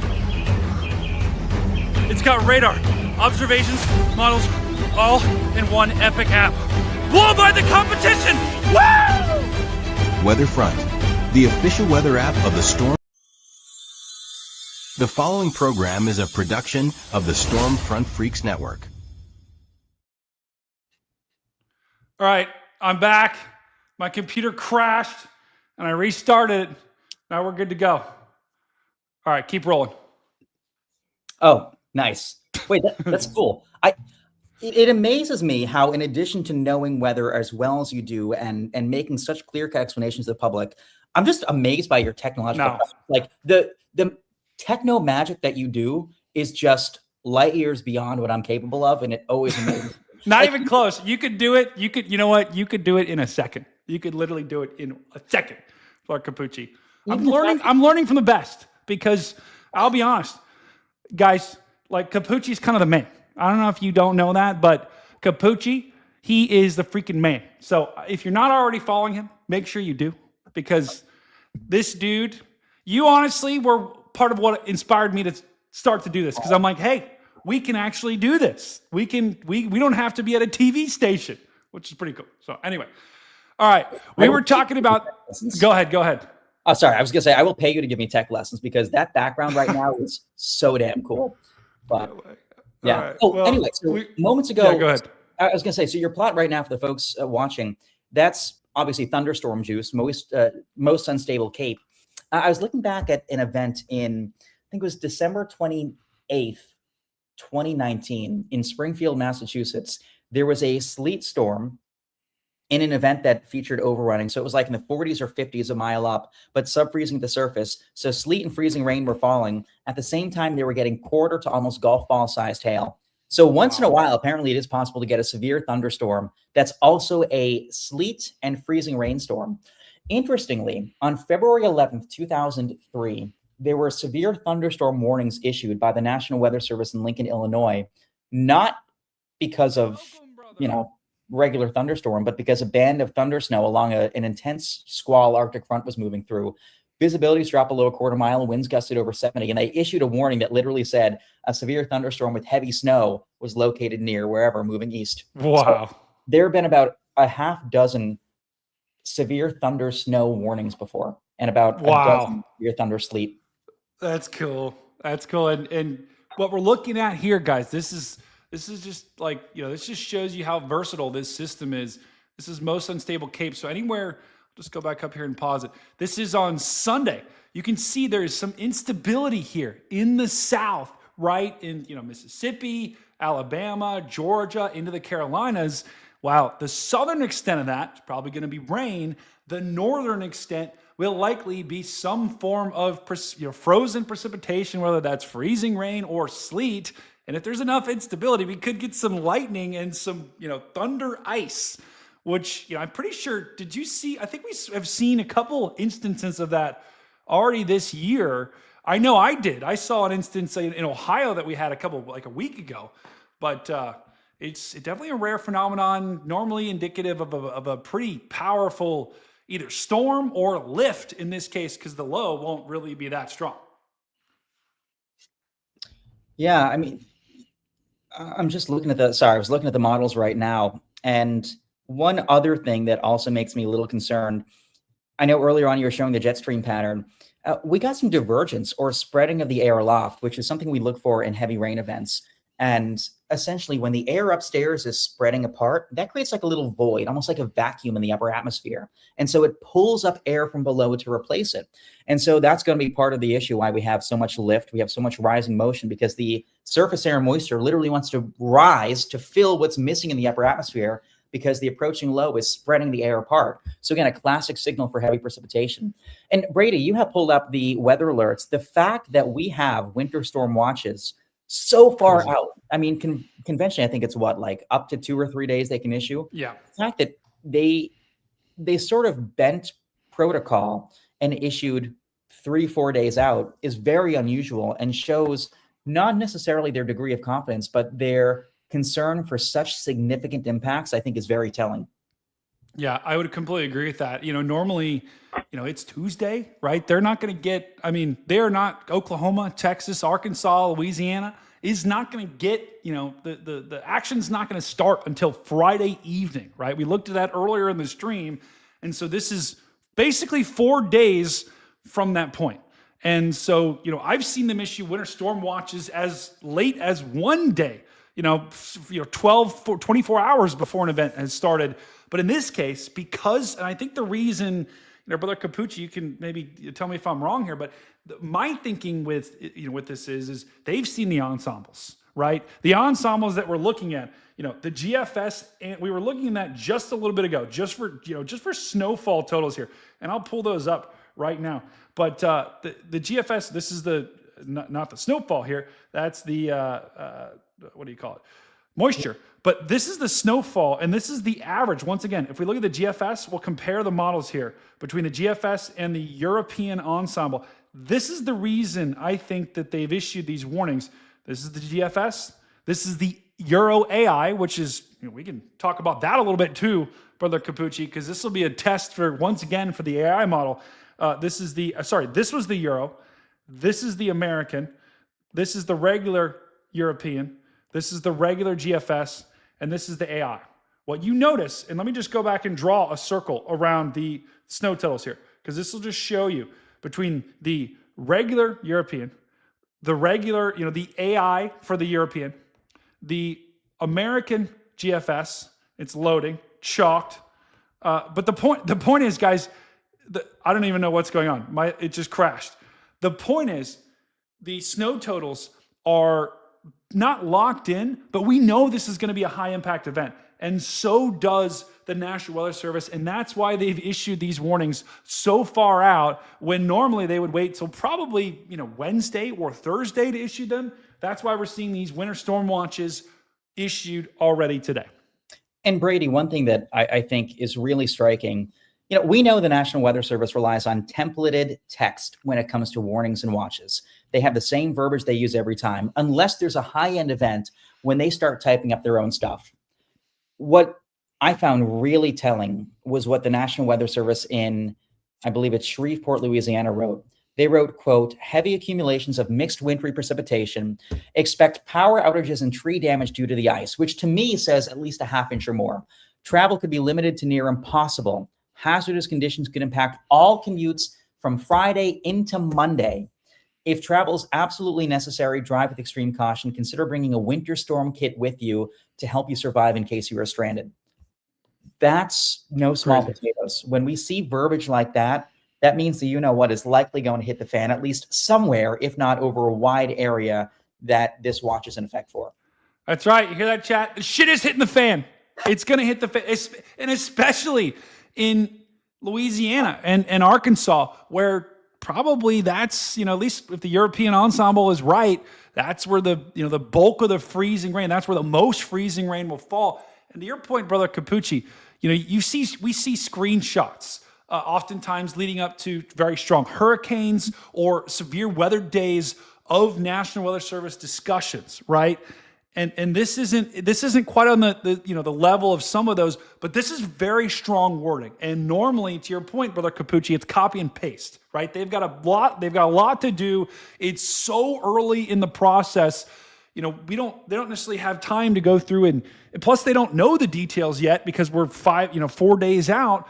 But when I see something like this, it's very indicative that they're thinking the same thing that we're thinking, that this is going to be a high impact event and someone is going to get absolutely crushed. You know what makes me nervous too? Is there a way we could pull up temperatures for, let's say, like Saturday? Because this event is going on from like Friday all the way through early Monday as it progresses from west to east and just has multiple waves of moisture. But what I'm worried about too is the fact that by like Saturday noontime, we have cold air just invading parts of the southern plains, deep south, I-10, I-20 corridors. Like there's Friday right now, and already you can see the very frigid air bleeding out of the north. I mean, look at temperatures in the minus 20s across the upper Midwest, the northern plains, the James River Valley. Minus 43 in Winnipeg. Hey, do we have any, is there any Winnipeg brother in the chat? Let me know in chat if you're a Winnipeg brethren, because I feel for you. They're not going to be feeling much at all. They're going to be numb. Yeah, that's right. They're shocked. But, I mean, look at that right there. 15 degrees in Dallas, 6 in Oklahoma City. And my fear is that much of central Texas, Arkansas, maybe western Tennessee, northern Mississippi, northern Louisiana is going to lose power, not necessarily just because of the raw temperatures, but because you have so much ice on the lines. So you have systematic and compounding vulnerability here. You have an area that has a stressed electric grid on a good day in Texas. You can say what you want about ERCOT, but we know that this system might be pushing ERCOT to its infrastructural upper echelon limits. We'll have to see.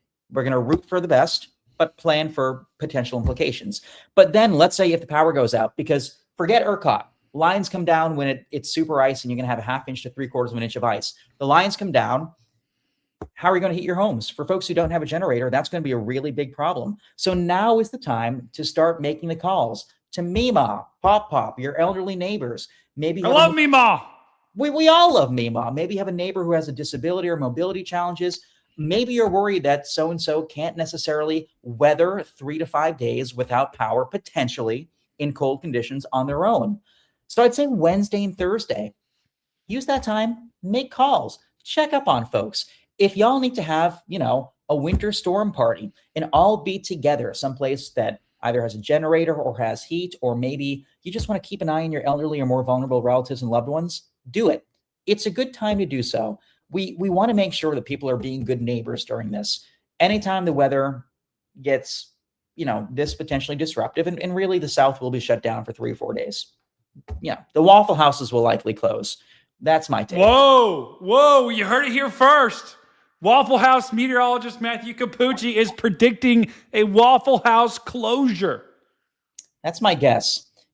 Waffle House and I have talked about doing some forecast collabs. I might have to DM them given how widespread this will be. 100%. I mean, the crazy thing here, Capucci, is, and I'm looking at this on Wednesday, and I actually, so for my day job, I do some consulting. And I work with someone that's down in Austin, Texas. And I told her today about it. And she was like, it's 71 here. We're not getting anything. Like tomorrow, Wednesday, down in Texas, throughout basically the whole state, even up in Amarillo, 50, in Dallas, 60, down here in Houston, San Antonio, Corpus Christi, 73. That's a nice day at the beach, right? 2 days from now, temperatures are going to absolutely plummet. Look at this cold front that comes through. By the time we get to Friday, it's going to be 17 in Oklahoma, 16 in Tulsa, and then 30s in Dallas. An absolute, I don't even know if I want to call this a cold front, but you just have a mass of cold air that's going to be being pushed down from that Arctic high. And then by the time we get to Saturday, we're going to be looking at, teens. These are actual temperatures. These are not wind chills. Wind chills will be even colder. And then by the time we wake up Monday morning, we could be in the negatives here, especially, if snow falls, right? There's a reason why there's some negative temperatures shown up here, because there'll be some fresh snow on the ground. If it's a clear night, fresh snow, temperatures will plummet. And just, we could be cold Monday. Even through Tuesday, temperatures start to rebound a little bit, but we're still talking about 30s and 40s rather than 60s and 70s. Tuesday, still pretty cold. Now, the good news is by the time we get to Thursday and Friday, things do start to improve. So I think 2021, Capucci, that's what I think the comparison in Texas that everyone is going back to. I mean, do you think, because I was going back and forth, I'm like, okay, they're going to get a bunch of ice, a bunch of snow, bunch of cold, but will it be as cold as it was? Or, will it be as cold as it was for as long as it was? That was where I was kind of like, maybe there's a little bit of a glimmer of hope towards the back half of next week that it'll warm up. But still, I mean, I don't know. What are your thoughts comparing it to 2021? Yeah, fully agree. I think the comparisons are valid. I think to your point, it won't be quite as cold. But look, when you're talking 15 degrees versus 0 degrees, cold is cold no matter how you slice it. Hypothermia can still set in for those who lose power. I think what worries me is that we could have a slightly longer duration precipitation event. I mean, I think freezing drizzle could be a sneaky issue across parts of Texas by the time we get to even Friday, let's say 10 a.m. It's not really shown in the models yet, but just knowing Texas, knowing how overrunning tends to work, I would not be surprised for some sneaky freezing drizzle as the atmosphere gets juiced up. And then Friday, Saturday, Sunday, into Sunday evening before things finally wind down in Texas. And it's an even longer duration event in eastern Louisiana, western Mississippi. Is there any chance, and I don't know if this is feasible, if not, let me know, could we do a tour of model soundings? I think that'd be cool to show folks. Yes. Where do we, from the Euro, or what model do you want to pick? Yeah, let's do the Euro. So for those watching, a sounding is basically a simulated vertical profile of the atmosphere. We'll give us an idea of the 3D structure because it's going to be so useful in showing us what's going on here. The red line is temperature. The green line is dew point. When they overlap, that means the air is saturated. So Brady's doing a great job of showing us exactly what we're looking for. Number one, look at the red line and the green line. They are on top of each other all the way up to about 13, 14 kilometers in the atmosphere.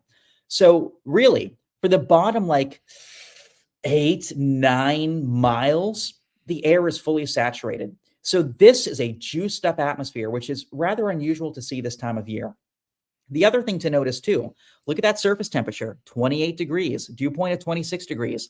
So we know it's sub-freezing at the surface, but then look upstairs. It's warmer. We're probably around 35, 36 degrees at 3 kilometers. So liquid is going to fall and then freeze in that sub-freezing shallow layer. We call that little bump on the right the so-called warm nose. And Brady just drew in the freezing line. So you can see to the right, that's where it's a little bit above freezing, just enough that liquid can fall. Below, it's cold. That's our cold air damming at the surface. A D-A-M-M-I-N-G. I'm not saying a bad word. Don't worry, but the cold air damming. And yeah. And Brother Capucci, to your point, there is a very deep layer of cold air at the surface. I'm kind of having to jerry rig this a little bit, so that's why I can't show Capucci right now. I need to come up with a better layout for the soundings. But this sounding that we're looking at, the surface, you'll notice, 26 degrees, and it actually gets a little colder, right? A little bit higher up in the atmosphere, and then it starts to gradually warm. You don't really see, that. You have a very, very, very thick, cold layer of air here. And this actually, Capucci, you could have some sleet form in an environment like this because of how deep that cold air is, potentially. That's something we're going to have to watch as well. But you see, once that, it's basically falling from here, it's snow, snow, snow, snow. And then over here, it melts into rain, right? And then as it gets closer to the surface, it then gets either super cooled or forms into sleet. And then the second it hits the ground, depending on how cool those raindrops are, they'll be super cooled and they'll freeze on contact. That's freezing rain. Now, if they've had enough time to freeze back into like a pellet, that's sleet. And so, Brother Capucci, I'm glad you showed this. This is a classic frozen precipitation sounding. This is in Dallas, Texas on Saturday. And it's about as classic as it gets for that type of event. And Brady, behind your head, something else that viewers might like too. It shows the wind barbs, which way the wind's coming from. So look at the bottom couple barbs right behind the microphone. Yeah, those bottom few barbs, which way are they coming from? Out of the north-northeast. That is a cold wind direction. But then upstairs, complete reversal, out of the west-southwest. So upstairs, it's warm. It's humid. Downstairs, that's that cold air bleeding, oozing south, helping to chill us down and get that frozen precipitation at the surface. One warm air mass is sliding over a very deeply entrenched, shallow, cold surface layer. That's the problem. I tried to get the oozing. I'm trying to act it out as you're talking to try to give people an idea about since we can't see you for the Capucci. But I tell you what, it's a cool tool to look at, and it's important because as we get closer, this will be able to help us determine, okay, what kind of precipitation are we going to get for certain locations? We talk about us as meteorologists, right? We don't just look at the snow totals and say, this is what it's going to be. It's our job to be, to look in the details, right? Because oftentimes it's a lot more complex than just the freezing rain and the snow totals that you see. Anyone could do that, right? Snowbird Bob can do that on Facebook. Just name drop there. Look him up, Capucci. He's Didn't he get he's out of arrested? control. What'd you say?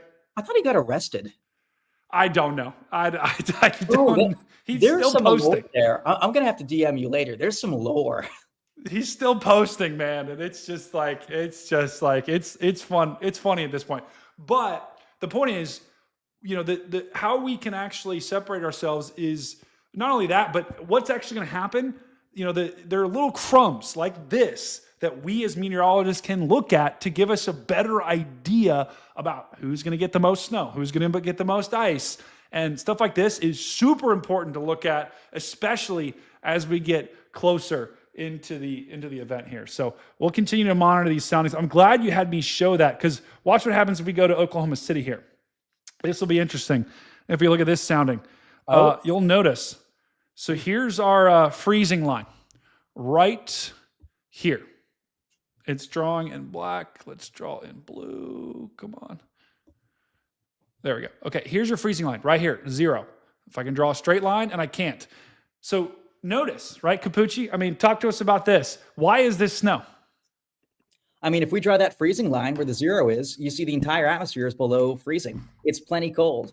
And so in this case, we don't have any mixing issues. There's not a single layer in the atmosphere that's above freezing enough to promote a flip to rain or any mixing.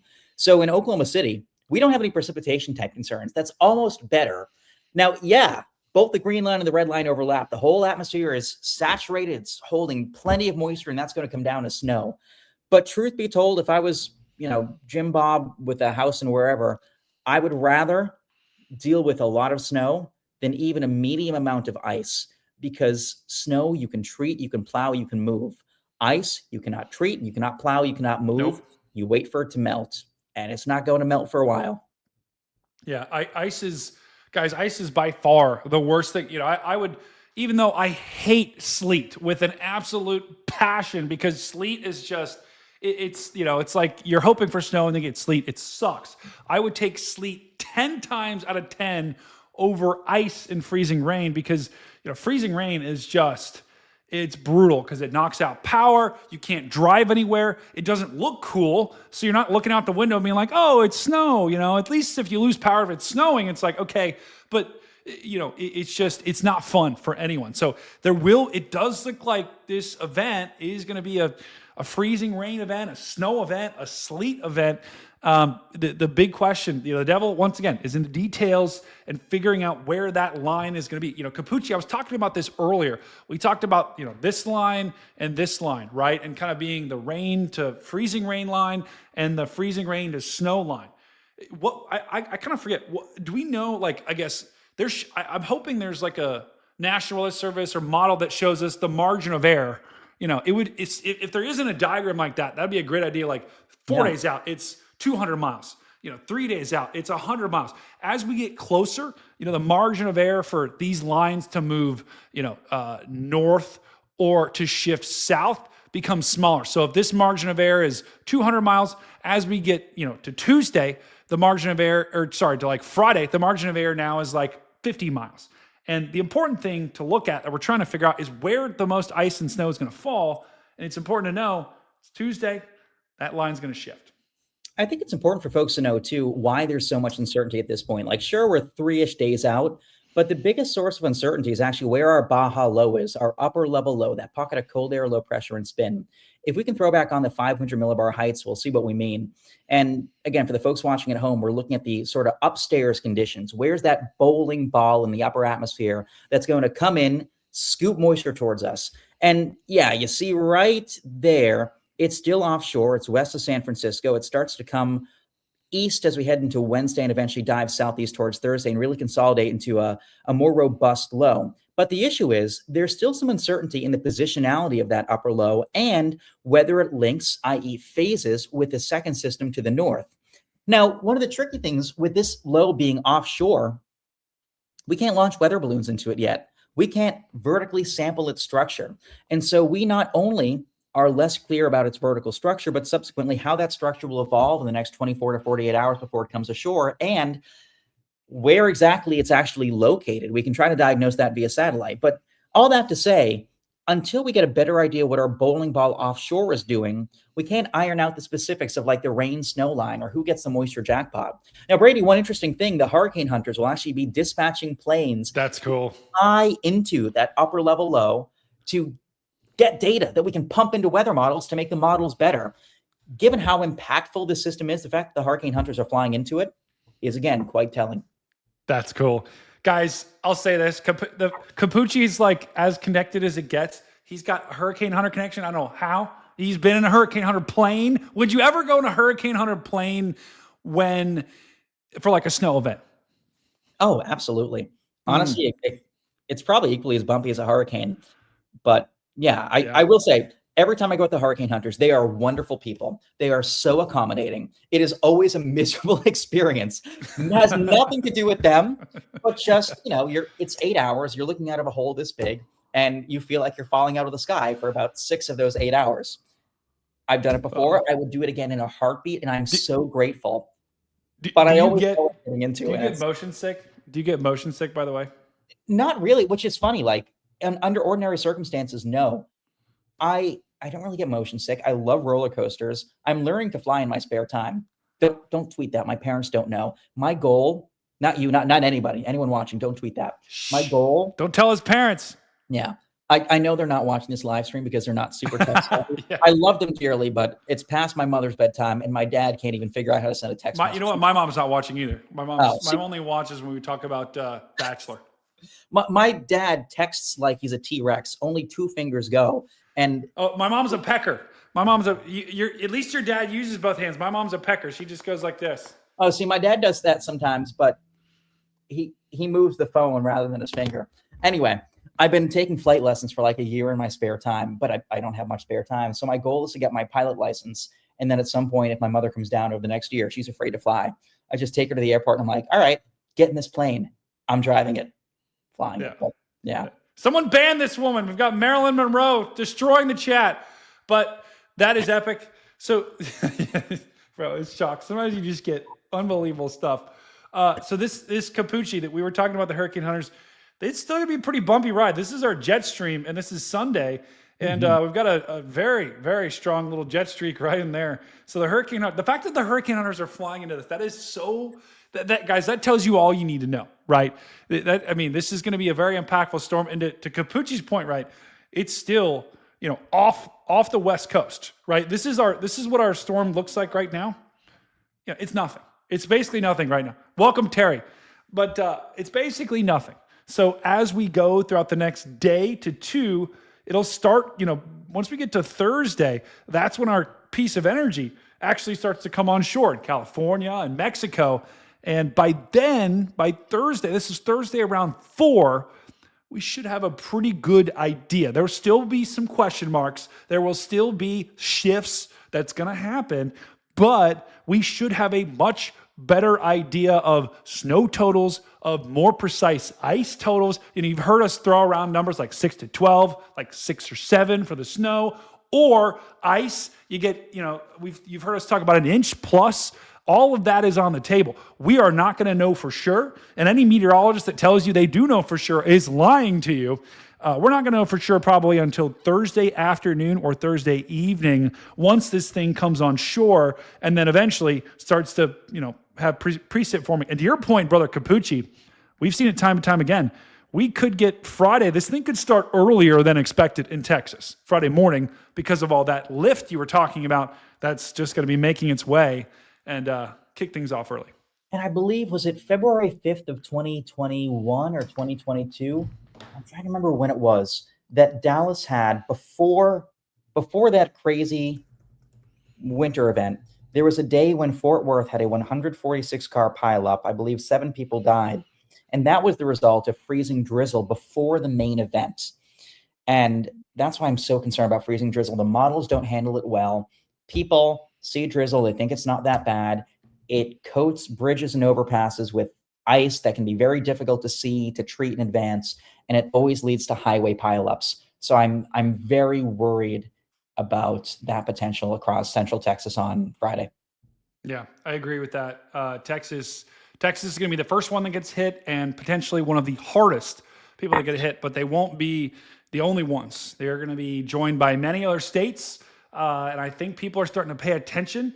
But regardless, this is going to be a very impactful storm. All right, what we're going to do now, we're going to take a quick 30-second break while I take a bio break. We're going to come back with the final. We're going to come back, answer some questions from chat, and then we're going to wrap. We're going to do this all again. Brother Capucci, if you want to join tomorrow, great. If not, no problem. We'll probably do this all again tomorrow night, similar time, 7 o'clock. We're going to look at the models, get into all the details, tell you some, hopefully we'll know some more by then. But for now, let's take a quick break. We'll come back to some final questions, then wrap up. And Capucci, I'm curious if you see anything else that you want to bring attention to, let me know. If not, take a quick break. Be right back. Oh, time to lock it. Shh, it's coming. You hear it? Uh-oh, it's almost time.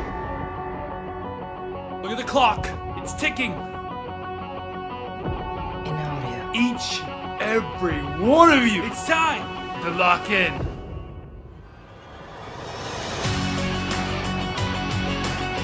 I want you to grab the bar above your head. Pull it down. Strap yourself in and get ready to roll, because it is time to lock in. Come on. Let's go. Oh yeah. Let me hear the chat. The time is now! Let's roll! Time to go! Spam a chat! Lock in now!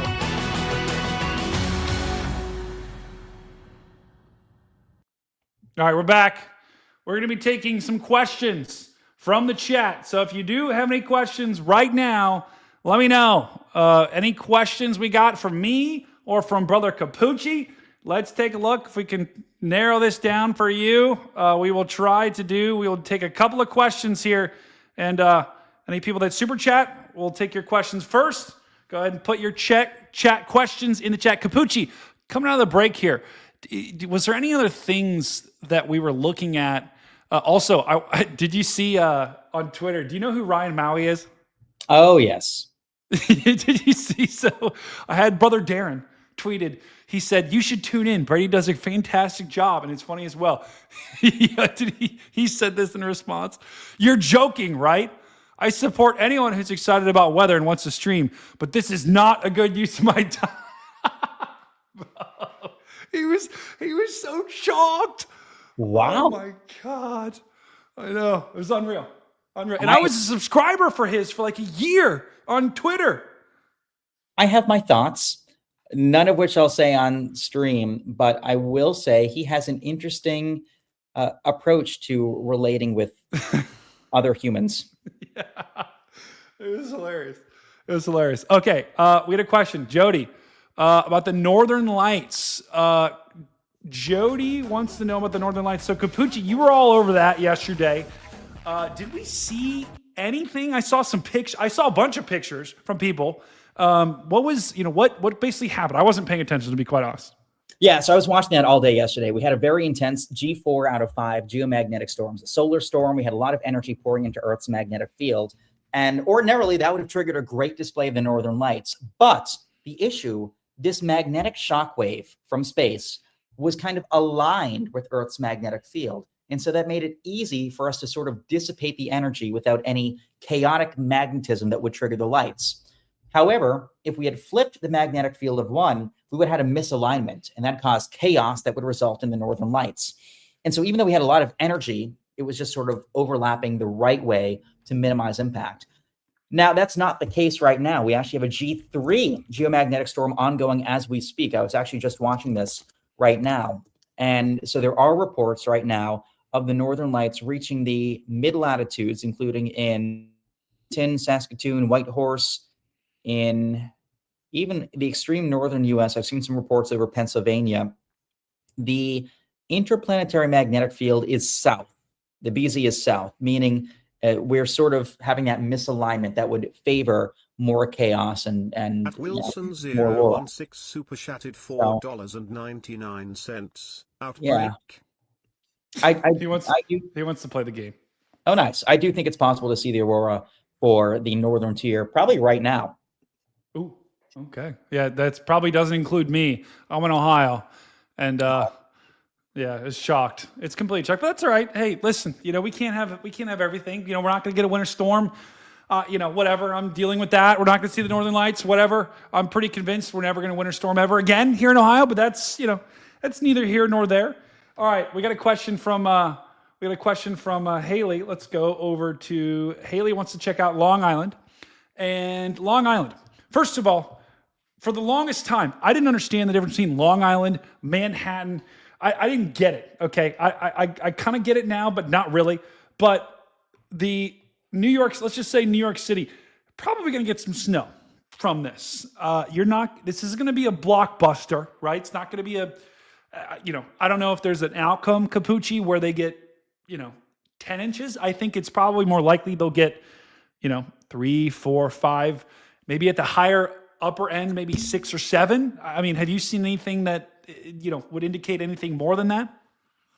To me, that seems reasonable. I think my one concern about the forecast at this point, these high pressure systems, the Canadian high that's to the north of this system, providing all the cold air, they tend to be decently strong. And I think there's a chance that the precipitation won't spread quite as far north. I think there's a chance we sort of shunt it farther south. So I do think Long Island will probably see snow. I'm not super confident in anything over like a low end plowable total yet, even for DC. Like I think Southern Virginia will probably see a plowable snow. DC is going to be right on that fringe. Yeah, that is crazy. I just checked that because I was just, this is why, guys, it's important to not just get locked on one model. European model shows big time, right? It shows, a couple of inches, several inches of snow. Look at the GFS. Nothing. I mean, to Capucci's point, right? That high just suppresses this cold air, just suppresses this precip shield all the way down into the south, and New York City and New Jersey get nothing. So to Capucci's point, I would be, if I'm in New York and I want, you're not going to get freezing rain. That's a safe bet. You're either going to get nothing or you're going to get a little bit of snow. And I would feel a little bit, not worried, but concerned if I'm hoping for snow in New York. There's no guarantee at this point. Okay. Someone talked about Allentown, PA could get some snow. Same thing with New York. If New York gets big time snow, Allentown, PA also will get big time snow as well. Is freezing rain the same as sleet? From Buckeye Clay Fam. Brother Capucci? Nope. So 2 different things. Sleet has a chance to freeze back into a pellet of ice. It melts on the way down, then it freezes into like an ice pellet and hits the ground, almost looking like a very teeny little hailstone.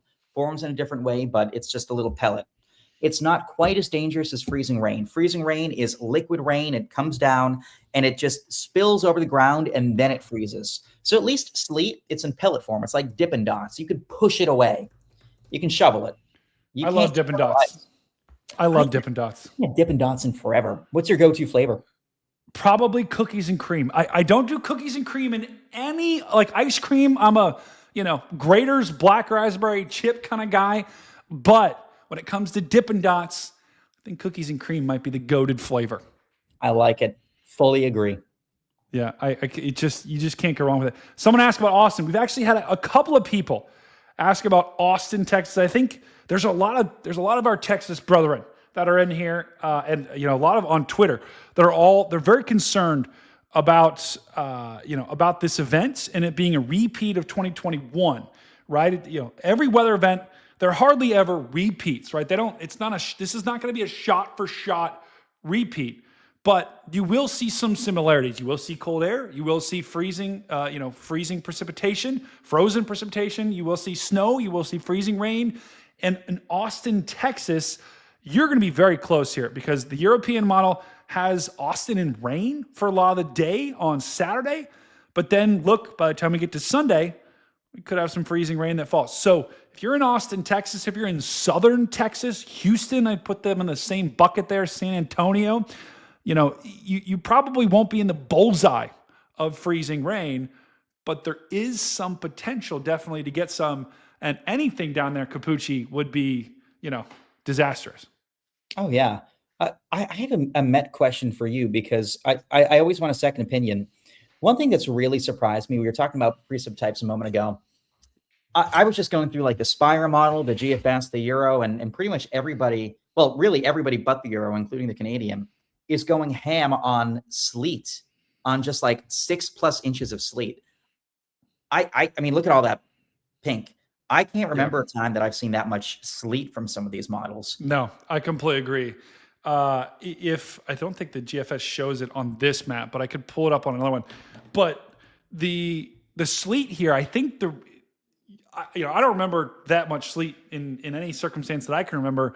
But I think the reason why is because you're going to have such a deep cold pool, right? Temperatures are going to be so cold.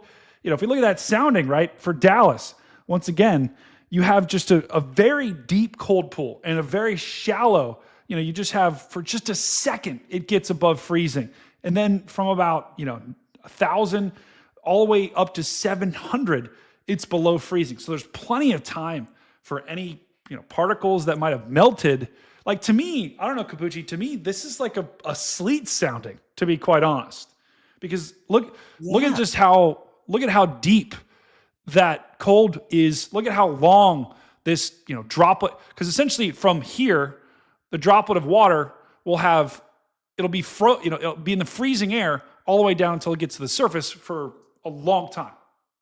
Yeah, which makes me think that the zone of freezing rain will be a little narrower, but I think that southern rim is still going to produce a ton of freezing rain and ice. And it's so tough to ascertain precipitation types at this point, but you're right, that is definitely a sleet sounding. I'm just boggled by, like, I've never seen this much sleet from a model, never mind 3 of the 4 major models spitting out that much sleet. I think that's an aspect of the storm not enough people are talking about yet. I'm glad we covered that today, but I'm gobsmacked looking at these models and seeing half a foot of sleet. I mean, that's crazy. Snow, that's nuts. That's crazy. Yeah, it's crazy. I'll say this: if I had to do freezing rain or sleet, I would choose sleet every time. I'd like snow, but sleet, at least you won't really have as much power outages that you would if you had freezing rain. But I think there will be on the northern side of this, between the snow and the freezing rain, there will be quite a lot of people that are disappointed with sleet. And that always happens with these winter storms. Everyone, just assumes, if I'm in the blue, I'm going to get all snow. And then, nope, they get some freezing rain. I'm intrigued that the European model has among the most freezing rain, but among the least sleet. The Euro is usually pretty solid on precipitation type, so I wonder if the other models are overdoing sleet, but like the GFS has come down a little bit on freezing rain, but I think that's probably wrong. Yeah, sorry, my thing just crashed again. It crashed. All right, we are coming back, right? All right, we're back. Okay. All right, well, let's see if we got any last questions real quick, chat. Let's see who we got. Oh, no. We're in the command center right now, and snow is falling. Snow is falling outside the command center, like it always is. But if I look outside my window, snow is not falling. So it's a fake snow falling in the back. It's a little depressing. But I just, I'm looking behind me. This TV, chat, how much do you think this TV costs?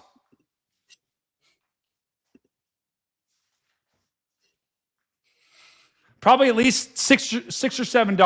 All right, chat, we got time for one more question. Let's see. We got checked in the chat. Anyone with the last question? If you have shared any pictures in our Discord too, make sure you guys go and join our Discord right now. Let me pull that up real quick on the screen.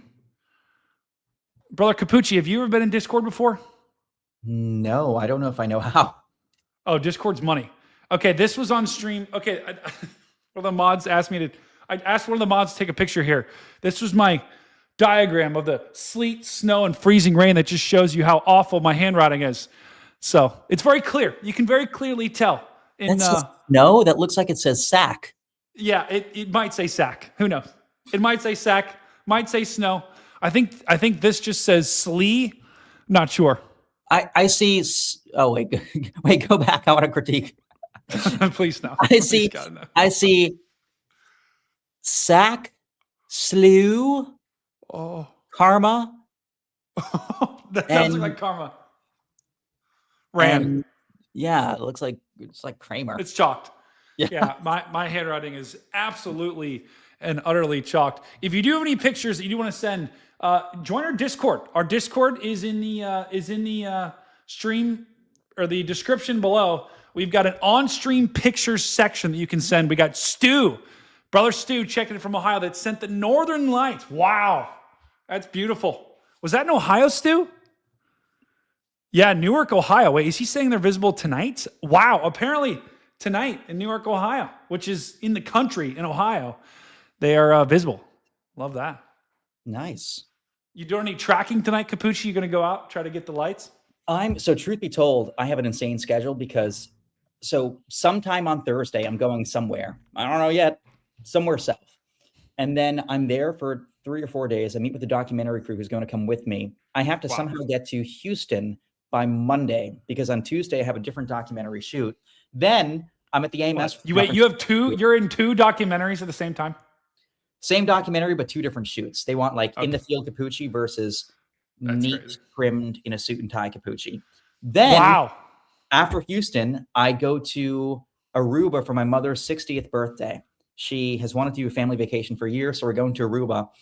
Then after that, I come back, switch bags, and I go out to Denver for Storm Chaser Conference. So I'm not home again from, I guess, between Thursday and February 9th. I'm not home. That's wild. That's, you know what? It's gonna be a fun time. The question is, you're gonna have to pack a pretty diverse suitcase there, right? I mean, you're going to a winter storm, then you're going to Aruba, and then you're going to Denver, which who knows what that's gonna be. Like, good luck. All right. Good luck with that. Yeah, it's gonna be fun though. It's gonna be a fun time. We got another question. Do you think North Carolina? Correct me if I'm wrong, Brother Capucci. I don't know if we're gonna have. I'd be curious to see, actually. I haven't really looked at the wind. Like, are you seeing anywhere that's like maybe a blizzard warning? I don't know. I don't think we're going to have that strong of wind.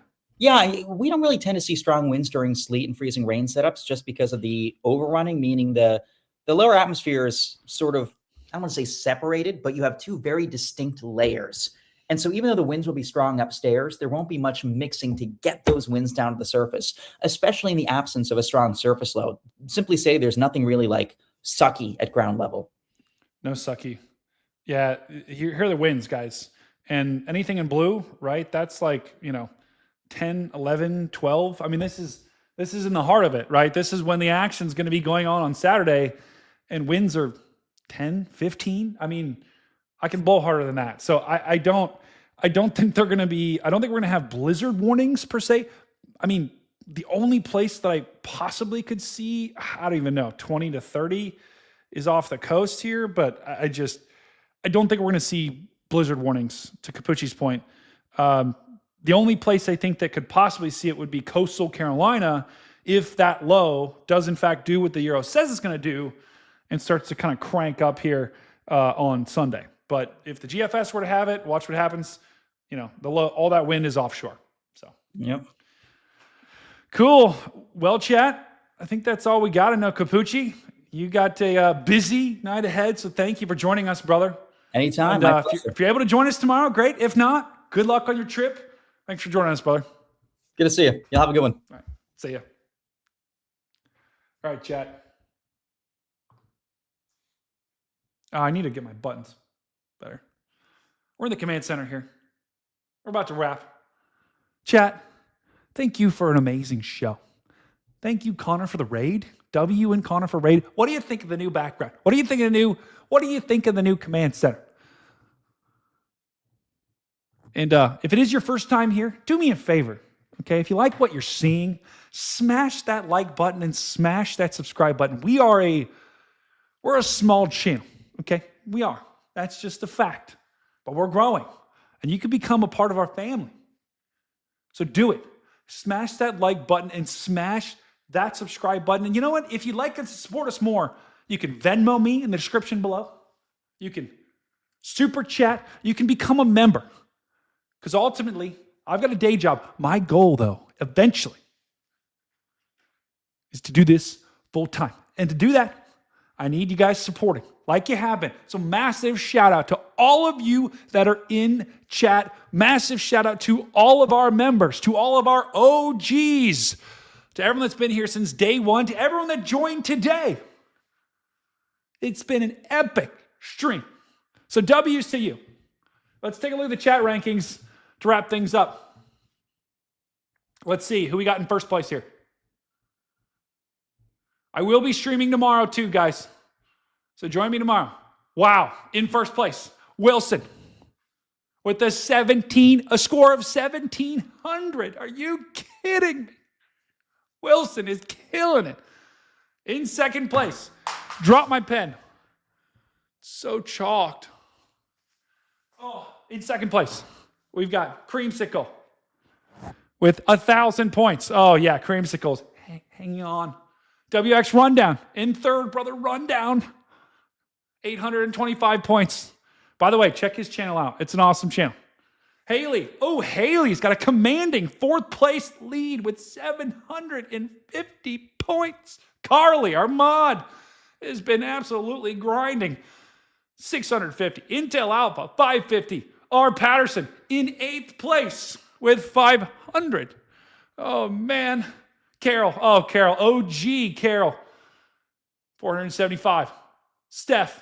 425. Chappie, 11th. Oh, and it goes on from there. Connor is also, wow, Connor Croft is tied for 12th with Stu, Tuxedo, and many others. That's the chat power rankings. All right, chat, let's see if we have any more pictures. Did anyone? Oh, no. Oh, no. All right, let's see if we got any more pictures in our Discord. If you are, it's your first time, go ahead and join our Discord.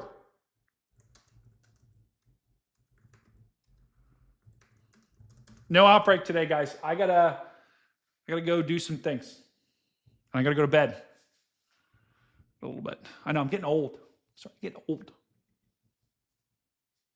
Gotta get up. I gotta work. I'm gonna work my day job, and then I'm gonna stream tomorrow night. Run it back. I'm grinding for you.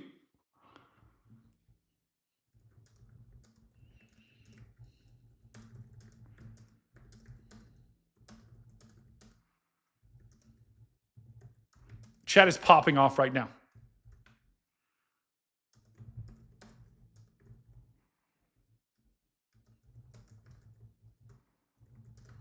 Okay. Let's see if we got any more pictures in Discord. Let's take a look. Oh.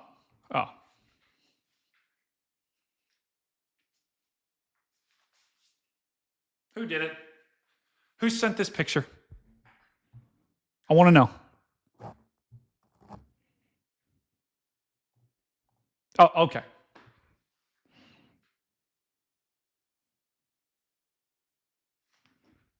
You know what? Haley should have won Chalk of the Year. She should have won. She should have won Chalk of the Year. Wow! Look at this from Bud Bread, Bud the Tornado Nerd. Look at that sunset. Look at that sunset. Are you kidding? You know what? I'm doing it. I'm walking over here. Do. There we go. Now I'm not obstructing. Oh, no. Now I'm not obstructing the view. Now look at the view. Beautiful sunset. Oh, yeah. Okay, what the hell? What is that? What are these pictures? Wow, look at this snow. Snow. Alberta. Wow, this is in Alberta, Canada, where we just had an Alberta Clipper system. This is the next Clipper. Beautiful. Okay. Okay. You got, chat, you want to know something? If any of you are going to go buy a computer and you wonder why they cost so much money, this is why. This is why. It's because everyone is using AI to make pictures like this. This is why RAM prices and computer prices are going through the roof. Okay. I don't even know what prompt you would put to have that picture. What would you prompt AI? I want a storm chasing beaver team with a tornado in the background.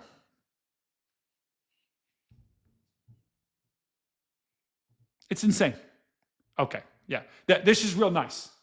This is real nice. Is this, chat, is this what you see when you see me? Is it? Is this what you see? What even is this? What is going on?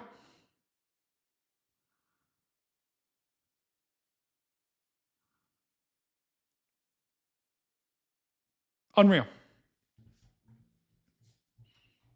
Okay. This is... Okay. Okay, finally. A picture of someone's cat. Someone's cat with what looks like... What is that on that cat's head? What is that? Is that a piece of cheese? I just need a cat wearing bacon. That cat is wearing bacon on its head. What is going on? That cat does not look happy at all.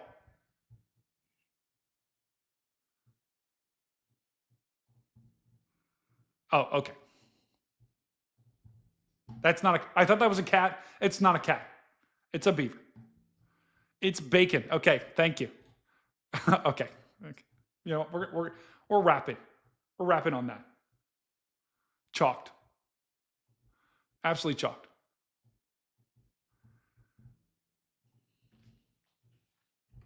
All right, chat. This was fun. This was a good time. I had a great time. Didn't you?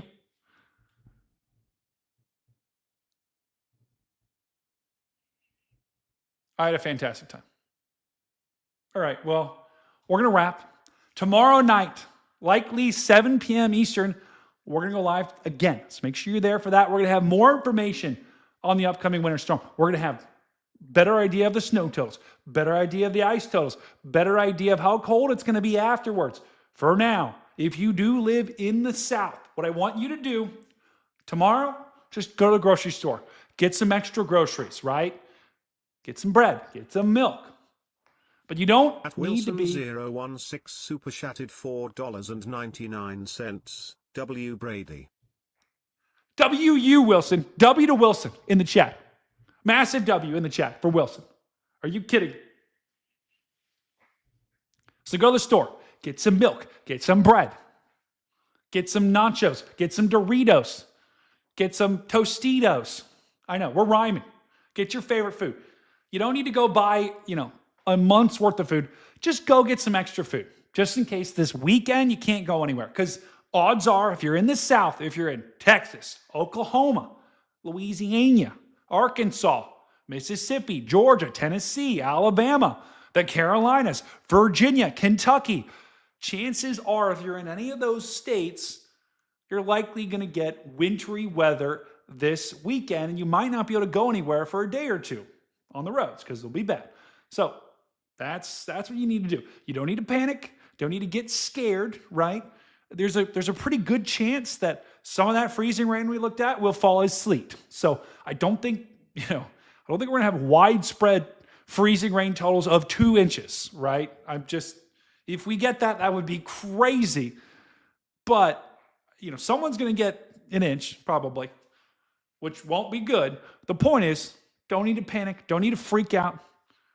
It's just a good time to, make some chili. Exactly. Storm chasing gal. Go make some chili. All right, well, chat, that's all I got. Thank you, Capucci, for joining. Find someone, tell them you love them, tell them you care about them. See you tomorrow night, 7 p.m. Do something nice for someone today. Maybe tomorrow, because it's kind of late. Or you can do something nice for someone today. Thank you to the mods. Thank you to everyone that helped out with the stream. This is Stormcat 5, and I'll see you on the next one.